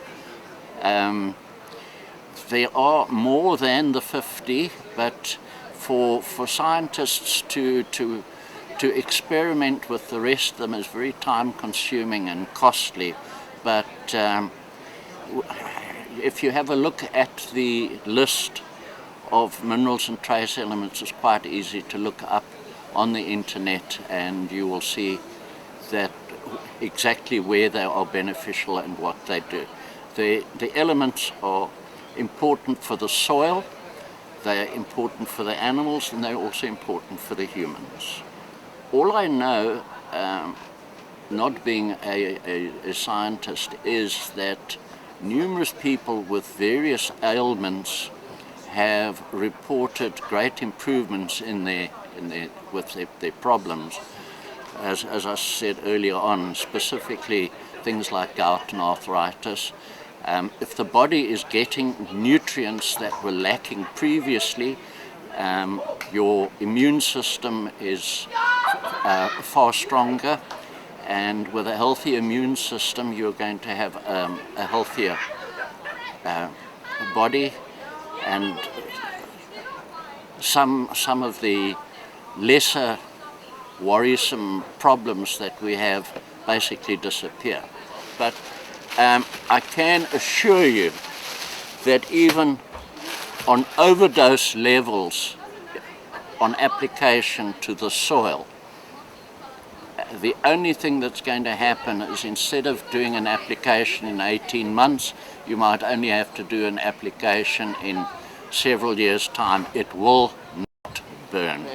People look at this solution and to them it is too simple. A solution to their problem cannot be this simple. It has to be complicated. And they look at it as maybe another snake oil salesman. But the fact is, if you Google rock dust, you will see throughout the world it being used with incredible results. It's basically taking the soil back to the way nature had it before we started messing with the soil, removing the minerals and trace elements, adding chemicals, which, as you well know, has many side effects. We put chemicals up here, and in that stream over there all the tadpoles and the frogs die, and part of the ecosystem disappears, and the next thing we're full of mosquitoes. But as I say, when I've had many people look at it and say, well, it can't be true. And this, especially with academics, who, when they did all their studying, it wasn't in any of the books that they studied from, so therefore it won't work. On the other hand, you get people like, let's say, a pharmacist who knows about minerals and trace elements, and he has a look at this list and he thinks this is the best thing since sliced bread. I have my own pharmacist has been taking the stuff for years, and I get nagged every now and then. He's running short. What benefit it's given him, I've never really asked, but he wants it because he believes in it. I tried it on my wife. There was nothing wrong with her, but within a couple of weeks, she found that for the first time in her life, she was growing fingernails. They'd always been soft and break. She had to keep them short. Now if you look them, you'd think they're false nails. They are nice, long, strong, healthy nails. You can garden with them. They don't break. She's forever filing them shorter, where before she could never grow fingernails. And you know, the gout side, I mean, I've been a gout sufferer for donkey's years. I haven't had gout medication or a Voltaren injection in the last 4 years. I take a capsule or two, 3 or 4 times a week, and I haven't had a twinge of gout. The most amazing result was with a little girl with geographic tongue. I'd never heard of it before.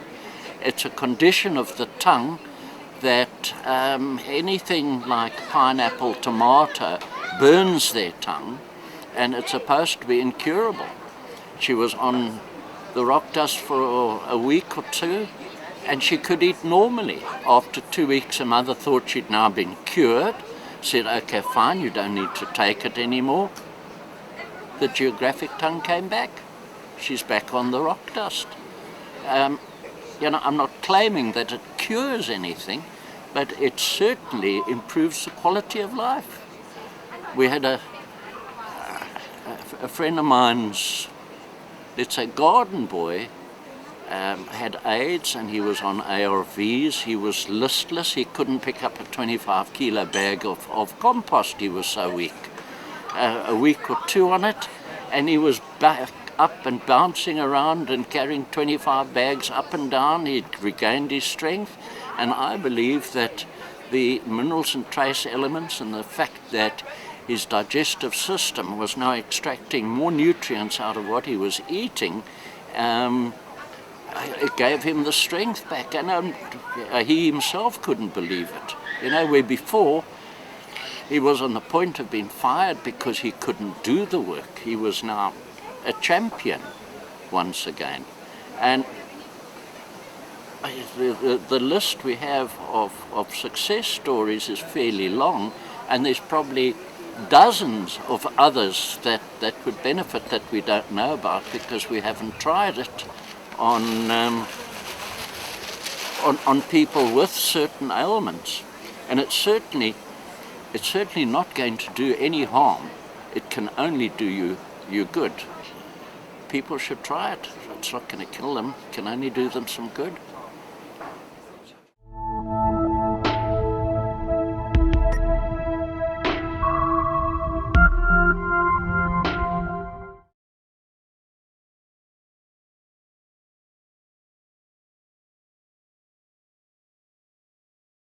You've been busy with this for long, the climate change things. Do you think we're going to win?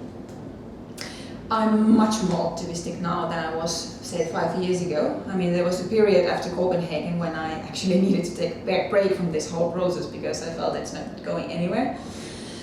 But what we've seen in the last 5 years is an enormous breakthrough of renewable energy. The prices of solar panels have come down 80% in just 5 years.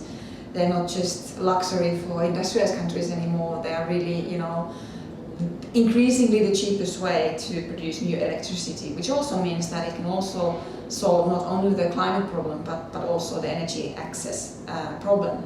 So once you start finding these kind of co-benefits, when you don't have to make the choice between environment and development, for example, then you start to win. So the breakthrough of renewables is certainly one thing. The other thing is that the multiple problems of fossil fuel use have become more apparent in just 5 years. I mean, just taking the air pollution problem, which has become apocalyptic in China, means that they are now taking drastic measures to reduce their coal use, not primarily because of climate change, but primarily because of their national interest. People can't breathe anymore. People can't, live happy lives and raise their children in cities. So that's another reason for optimism. I mean, the problems have become so bad, and climate change is not the only driver, that people actually increasingly want clean energy and believe that that's what we deserve. And perhaps, thirdly, that, since emissions in countries like China, for example, have grown so fast, it means that they've also recognized their responsibility in a different way. I mean, their emissions per capita are already higher than those of Europe, and of course South Africa's emissions per capita are also pretty high because of the coal emissions. And it does, you can already see changes in these countries' positions. They do recognize that they increasingly, need to take responsibility because it's in their own interest, it serves their own, people, national security and so on, to prevent climate disasters and to move to clean energy. So for these three reasons, I am more optimistic than ever before. Do you think that it seems to me, if you have a look at all the various meetings I've been through, that the governments don't seem to be working for the people at all or for the good. They seem to be in the control of those people who are trying to make money. And I've just come from the one about the pulling down of the forests in Bolivia, and they're ignoring their own constitutions most of the time. Do you not believe that those people will still manage somehow to prevail? Because, I mean, this is a serious blow for fossil fuel people who are controlling the world right now, if we stop using carbon. Right, and that's the situation where we've been locked in for a long time. Governments have been more busy protecting the interest of their fossil fuel industries rather than protecting the interest of their own citizens. But that too is now changing because of the solar revolution, because renewable energy, in particular solar and wind, are becoming so cheap and are so fast, relatively fast to build and run, that people can have their own power production. They can have their energy independence. They don't have to wait for the government to solve things. They can form communities and you know, start solving their energy problems and climate crisis on their own. Which, of course, in forerunner countries where these kind of models are really you know, big already, like in Denmark and Germany, yes, they started initially. Well, they started from people wanting change, people demanding clean energy, and then governments feeling they need to give the means for them to do that, like policies that would enable that. And when people got going, we've ended up in a situation where, for example, in Denmark, 75% of the wind turbines are owned by citizens, by households, and so on. While in Germany also, it's like about half of the power, the renewable power, is owned by people themselves. And it means that what just is happening in Germany, that they started to challenge the old utilities much faster than they thought. So E.ON, for example, had to now, after maybe a couple of really bad years, because renewables are eating the profits of their fossil fuel-based production, that they had to admit that, well, now we're changing our strategy. We are also moving to renewables and efficiency and grids. So this is really people power forcing change. And I do think that thanks to the declining prices in renewables, we're going to see much more of this around the world. Nuclear is the other big bad one. Nuclear, in my opinion, is a disaster because it's not even a net producer of energy.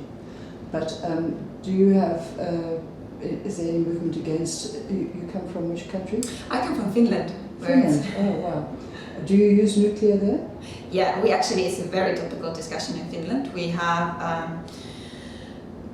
our parliament is going to decide on a new nuclear plan basically this week, which is completely ridiculous because we currently already have one really badly failed nuclear project, which has doubled or tripled its original price estimation. It's taken at least 3 times the amount of time it was to take to build it, and it has been a complete economic disaster. And yet there is a group of investors who want to build another one together with our neighbor Russia and their state company Rosatom, at a time when no European country should basically be doing energy deals with Russia because of the Ukraine situation. So it's a completely bizarre situation in my country where the rest of the world is pretty much moving to the other direction. I mean, if you look at the IPCC science, for example, they say that, well, nuclear is mature technology, it could play a role, but in practice it's in decline. People don't want it, it faces many barriers and risks, so they don't really put a lot of hope into it. And you can also see that in the scenarios of the International Energy Agency, their predictions for nuclear are declining each time. And now, for example, this year they said that, well, again, nuclear could play a role, but there are challenges like countries, well, the bad economics are already, stopping it from being built because renewables, for example, are simply so much more attractive. And secondly, there are costs that governments probably and companies haven't included yet fully in their cost estimations, which is things like the true cost of decommissioning the plants once their lifetimes are over. We don't really yet have so much experience of that, so the true costs are still a bit of a question mark. So this is going to add another economic barrier to the development of nuclear. So I think that nuclear is on its way out anyway. I mean, even in a country like China, which has started and wanted to have an ambitious nuclear program, they are already producing much more electricity with wind than nuclear. So that tells you about the race we are having and who's winning it. In China, they were building so many coal-fired power stations every week. Is that still happening? That's where quite a big change is already happening which started just like a year ago. Because in 2010 they were still adding in 1 year, as much new coal-fired power plants than the whole of Germany has. So they were increasing the whole of the first decade of the century in a massive speed. But now it meant that their air pollution problem accumulated in a very short period of time, and they've also started to see that, well, the whole coal mining and coal burning industry has a very big water footprint. So in areas where you're already suffering from water shortage, building opening new coal mines or building new coal plants is not a smart thing to do. So these problems have started to accumulate in such a short time that they've had to introduce quite strong restrictions to the new build of coal in key economic regions, as well as, for the first time setting caps for coal consumption, and even, requirements for declining use of coal in key regions. So we're not yet seeing the full implications of this in, for example, emission scenarios, but what we are seeing is that it looks like while the coal consumption has been growing like 5 to 10% a year in the first decade of this century, now for the first time this year it looks like they are declining perhaps by 1 to 2%. If you were to be able to, if everybody said to you, Kaiser, is it? Kaiser, yeah. Kaiser, we know you're the only one who knows how to save us. What should we do? What would you say? If you had no holds barred, and you could say, I'm Queen Kaiser of the whole world, and if you do what I'm saying, I'll lead you out of this mess. What would you tell them? Well, we should absolutely, when in hole, stop digging, which means that we really don't need to look for any more new oil. We've found too much of it already. We can't burn most of it anyway. We should stop building any new coal-fired power plants. That's our biggest problem at the moment, coal, and that's where we really need to start the fossil fuel phase-out. And we must speed up the clean energy transition that has already started. Energy efficiency and renewables are really the winning combo that are bringing us so much benefits and are actually something you and I can start doing right away. We don't have to wait for the government to do this or that. We can improve energy efficiency in our own, homes, in our own appliances, in the transport modes we are choosing. And if we are lucky, we also have the chance to select an electricity provider that provides only 100% renewable energy, or perhaps if I don't have an own house, but we even have in Finland increasingly people who want to have solar panels on the top of their apartment buildings, not only in single-family houses, but it's really like let's get this whole building, let's do it together as the people living in this building, get our own energy. So that is really, I think, those are. So you got enough sunlight even in Finland? Even in Finland, that really tells about the revolution. That simply like 3 years ago, solar in Finland was not at all an issue, or wind energy. People thought that, that's something you might do one day, but nothing to do with Finland. And now, because prices have come down so fast, people have realized that actually, even in Finland, like the annual average we are getting solar potential in Finland equals to about the central Germany. So there's a point for us, for households, to be using that as well as part of the energy mix. And altogether, the best scenarios now by the official research institutes in Finland suggest that we could meet up to 45% of all our electricity with only solar and wind by 2050. So things are changing really fast. The kind of understanding of... There are new panels coming out which don't need sun. They just take energy from anywhere. There are quite incredible innovations emerging from that sector all the time. That's really where the hope comes from. When people get going and they get the chance to innovate, and they get a system where they can, for example, have a priority access to the grid, then you start changing things, then you start challenging the old system, and then the change will be the change won't be linear. Once it starts to take speed, it can be, like you said, it can be much faster than we anticipate. What does Greenpeace do about bringing forward this energy revolution? Well, we are campaigning in key countries for both phasing out the dirty energy as well as bringing in policies that enable the renewables to be scaled up. And we are encouraging people to become part of the movement, to really demand those policies and change from their government, because the best examples we have in the world are from countries where people stood up and wanted a change. Ironically, it started from like in Copenhagen, in Denmark and Germany. It started from the anti-nuclear movement, which is a bit like those who believe nuclear is part of the package. They're like, why are you opposing nuclear when climate change is our biggest problem? But of course, at that time when these movements started, climate change wasn't even that big yet. But they wanted to get rid of something bad, which created the demand for the better solutions. So that's why we also do feel that it's not enough to only promote the good things. You also actually need to challenge the old system, which is why we, for example, here are really calling for the fossil fuel phase-out goal. 2050 might sound like very far away, but it's actually, in this process, it's hugely radical. It would in practice mean that there's no space for any new coal-fired power plants, that we need to stop digging for and looking for new oil because we've only found too much, accepting all these realities which countries have never so far accepted. So getting to zero by 2050 would require starting zero now. Yeah, that's why it is actually quite radical. So I was wanting to know, does Greenpeace do anything about utilizing this as a source of reduction of methane, which is, the amounts have risen 5 times faster than carbon dioxide anyway?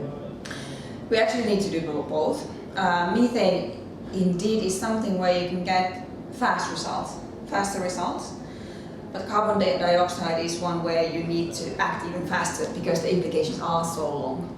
So once the pollution is in the atmosphere, it stays there practically forever.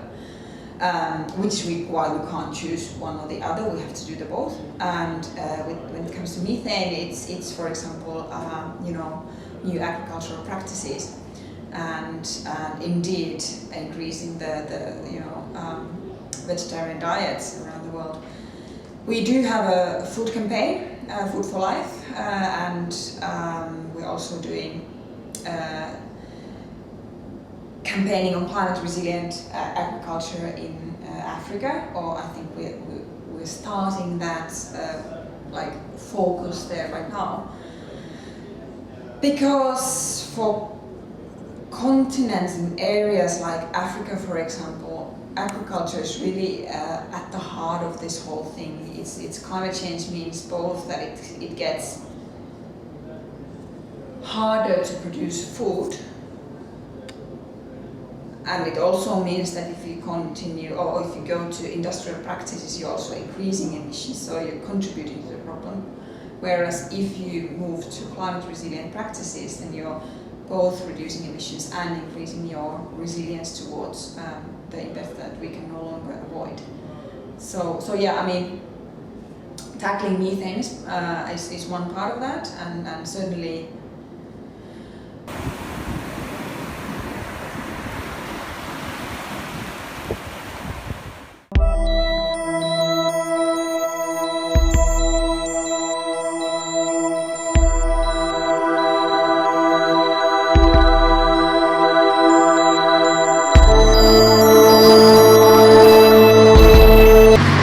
the problem is that the layman generally refers to animals, meaning the big and hairy, or at least the vertebrates. And in the great scheme of things, they actually constitute only 5% of the total biodiversity, of the total taxonomic diversity that we know at the moment. There are 47,000 species of vertebrates in total worldwide, and there are, for instance, just of insects, we know currently 350,000 species. So that tells you the sheer difference between, the world of invertebrates. There are over 1 million invertebrates in total. So versus 47,000 vertebrates. Bearing in mind that most people don't even understand what an invertebrate is. Gee, hopefully they do. We call them insects. No, invertebrates are comprise 33 phyla. Okay, in total of phyla are the large groupings of in the animal kingdom.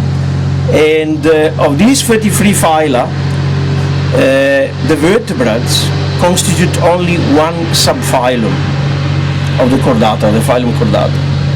So 32.60 phyla are actually 0.6 phyla are actually invertebrates. Out of 33, the vertebrate is only 1/3 of one phylum. Yeah, so, well, we estimate that we could be anything in total number of organisms. The estimates that you see is that we could have anything between 10 and even 100 million species. We have to consider that we are describing about 10,000 on land, between land and shallow waters, including the coastal ocean. But we have hardly explored the abyssal part of the ocean, where we expect obviously to find lots of new species. So, yeah, at the moment we got 1.8 million described in total between animals, plants, fungi, and all bacteria and everybody. Insecticides, you know, then you obviously run the risk of having so-called unintended consequences of killing insects that were not your target. If that happens and you drive into extinction some species that that are clearly playing some role in an ecosystem, you may have cascading effects with other species, because that species most probably was either providing food to another species or was, for instance, controlling another pest potentially. So that's the problem, you know. Before you target a species, you need to know exactly what the predator is and what the prey is of that species. So what it consumes and what consumes it, so that you don't create unnecessary, negative cascading effect on the entire ecosystem. Because you could, by eliminating one species, you could actually affect more than one in the entire food web. Okay, that was great. Yeah. We are only concerned about one species, and that's us, Homo sapiens. We pretend that we care about the rest, but the vast majority of the 7 billion people are all too concerned about feeding themselves, getting a good standard of living, and make more of them. Getting to 9 billion, 10 billion, 11 billion. Go spend a few nights and then fly back. Yeah, you're right. Mountain range will have its own species, or one single forest will have its own species. For instance, in Alexandria Forest, there is an endemic genus and species. You're nearly there, Roger. There we go. Okay. Ready to go. You ready, Michael? It's coming open. Okay. Woo, come Italia. Look at them. There's the grab. There on the side.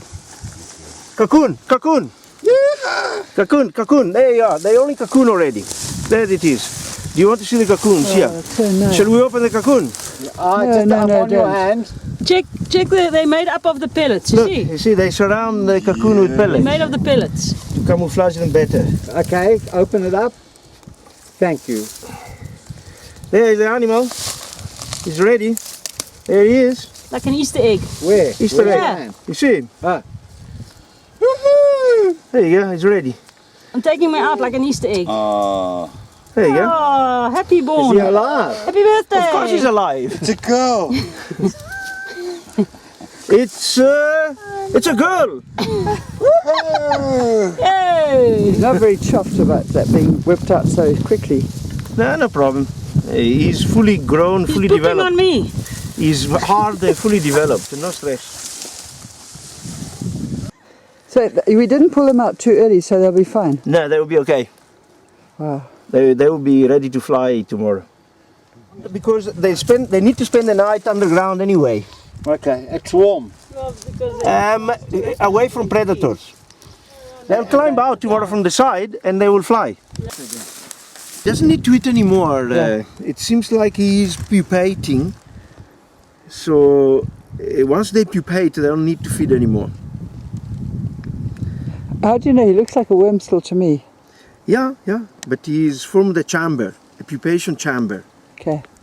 He says been there 7 years. Yeah, that's what we estimated because we found the first larvae 7 years ago and they were tiny.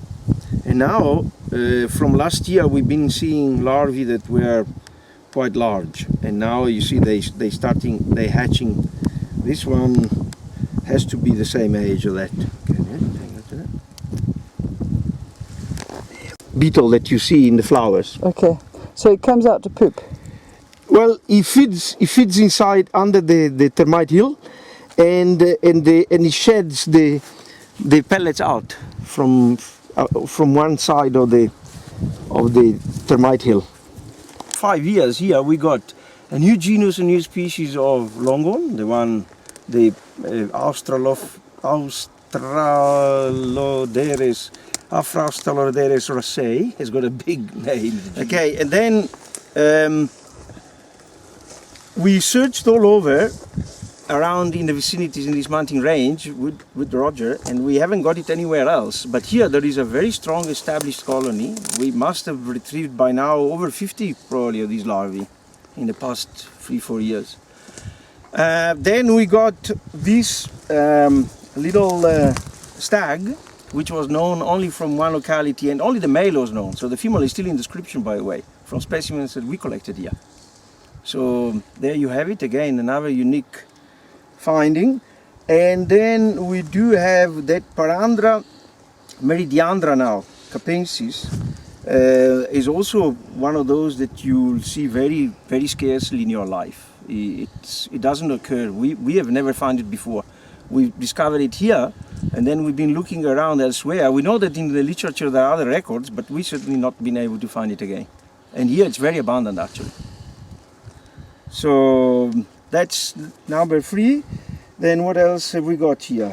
No, that's pretty much it, eh? Yeah. Why do you think it's abundant here? What is it like here? It could be a situation of special moisture. I know that this place, whenever you come here and you are in Gibertina, it's sunny, you come here and there is always this rolling over clouds from the sea. And I suspect this is a lot more wet, a lot wetter than certainly down there. And then I don't know, by comparison, for instance, with Loterwater, where we were today, where we are based. We searched everywhere there. We went 1 year with Roger at the right time in December. We even put the light out at night. We went with a pick. We went with all sort of equipment, and we couldn't find any sign of life there. Not even the holes in the wood. Not even the signs that there were larvae there eating the wood. So there is obviously something a bit special with this. How would you describe this site? It's a typical, I would say, lower slope fynbos field with the high diversity of Protea and Leucadendron species. But as I say, I don't really know what the difference is between this and other sites that we've seen today, for instance. Because of all these events, if you find something here, free items that are, free species that are regarded as extremely, poorly recorded or new, and you don't see them elsewhere in the vicinities, then you've got no option but to declare the place special.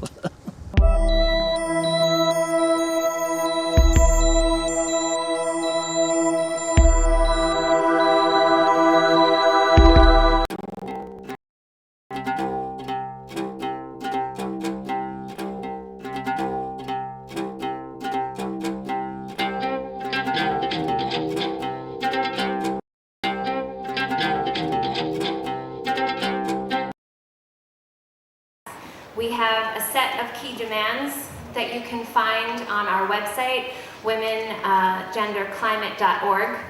And we have a series of colleagues here who are going to elaborate on just some of the key points that we have, which looks not only at how we can ensure women's rights and gender equality are included in the decisions taken here, but really how the framing of these decisions, what they're promoting and what they're not, how they are going to achieve climate justice and how we feel they are not.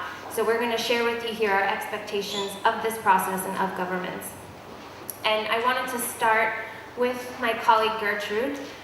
She can introduce herself, but to really talk about one of the issues that it's really critical to us as a constituency, and that is on the agenda here in relation to agriculture. Okay. Yeah, my name is Gertrude Kenyanji. I'm from Uganda. I work with an organization, Support for Women in Agriculture and Environment. I'm here as a member of I'm talking on behalf of the Women and Gender constituency. I'd like to introduce this subject by saying that agriculture is a very important agenda item to the constituency because 43% of women in the least developed countries are involved in agriculture as a means of livelihood. But it also provides food security worldwide and economic activities for many, many people. Thank you. Yes, and Simona, I was hoping that you could elaborate a bit more in terms of, given the context of women in their relationship to agriculture, what we want to see in this process and what are some of the challenging things that we see being pushed forward.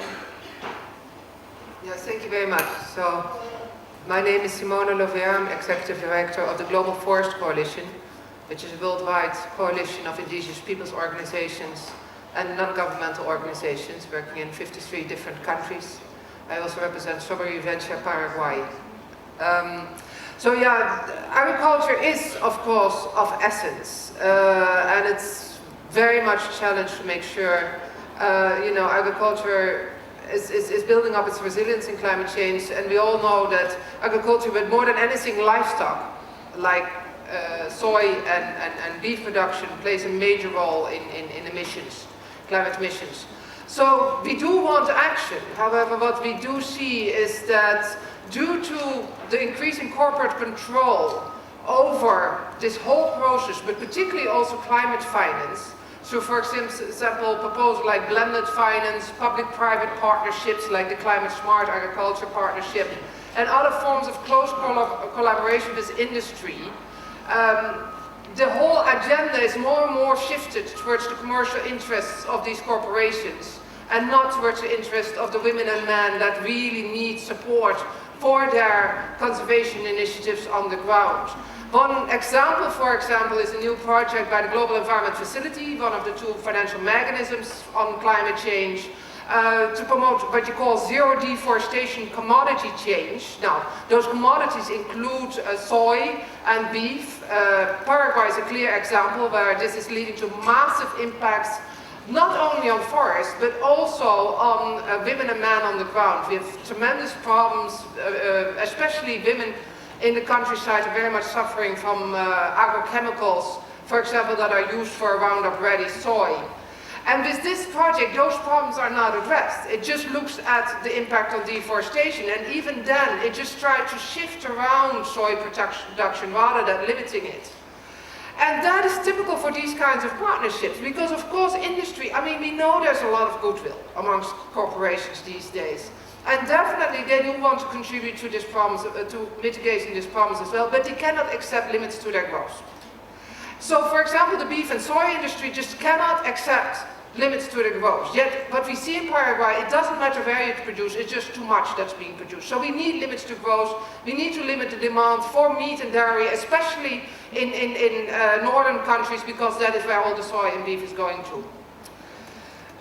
The additional problem is that they're now also proposing to finance agriculture through carbon markets. We know that Climate Smart Agriculture Partnership is trying to propose that agenda. However, if we look at the market mechanisms that are currently being discussed in Article 6, under Article 6, there are simply no accurate methodologies available to really monitor the carbon emissions by land use, whether it's agriculture or forest conservation.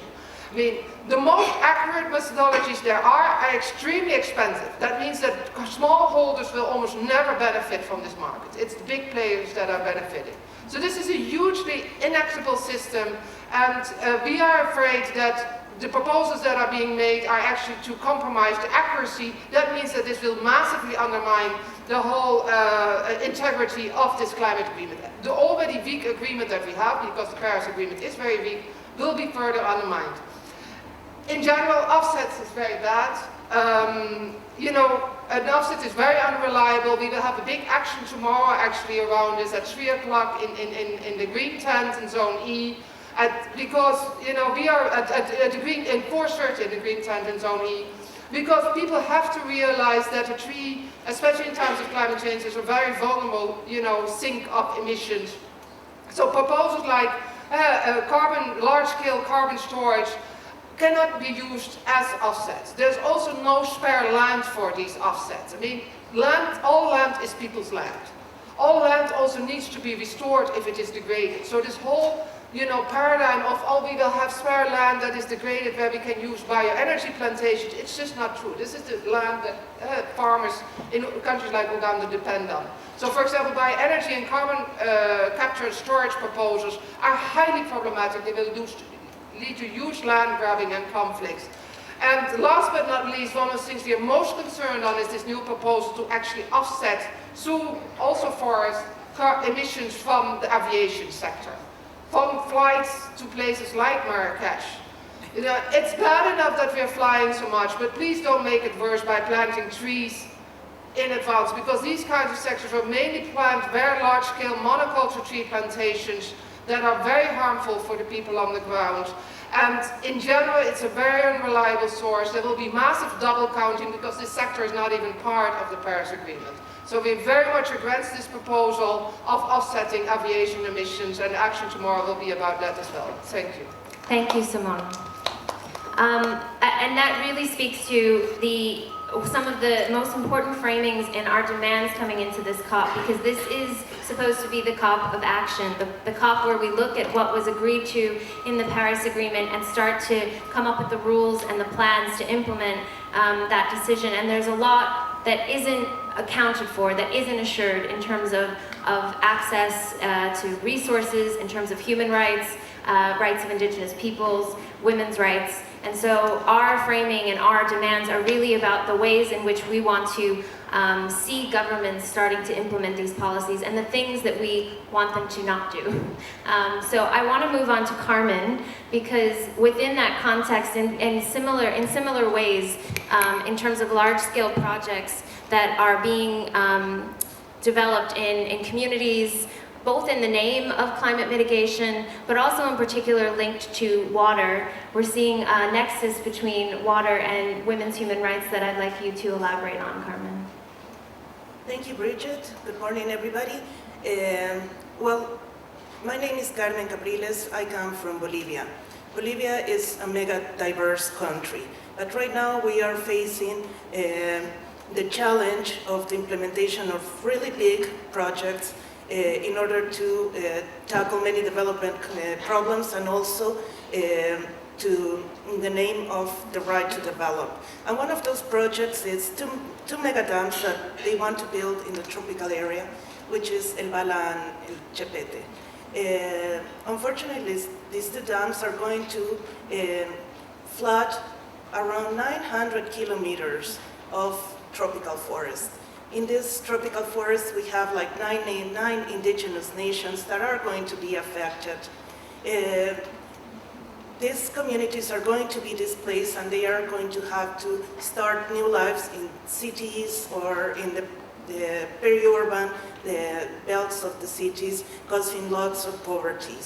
I'm not here to talk on behalf of the women because they have their own voice, but unfortunately it's too low to hear, to make their voices hear at these international levels. But the problems related to that is that they are going to have to carry with the burden of not knowing what the future is going to be, of not knowing where their food is going to come, where they're going to have to look for shelter, and so on.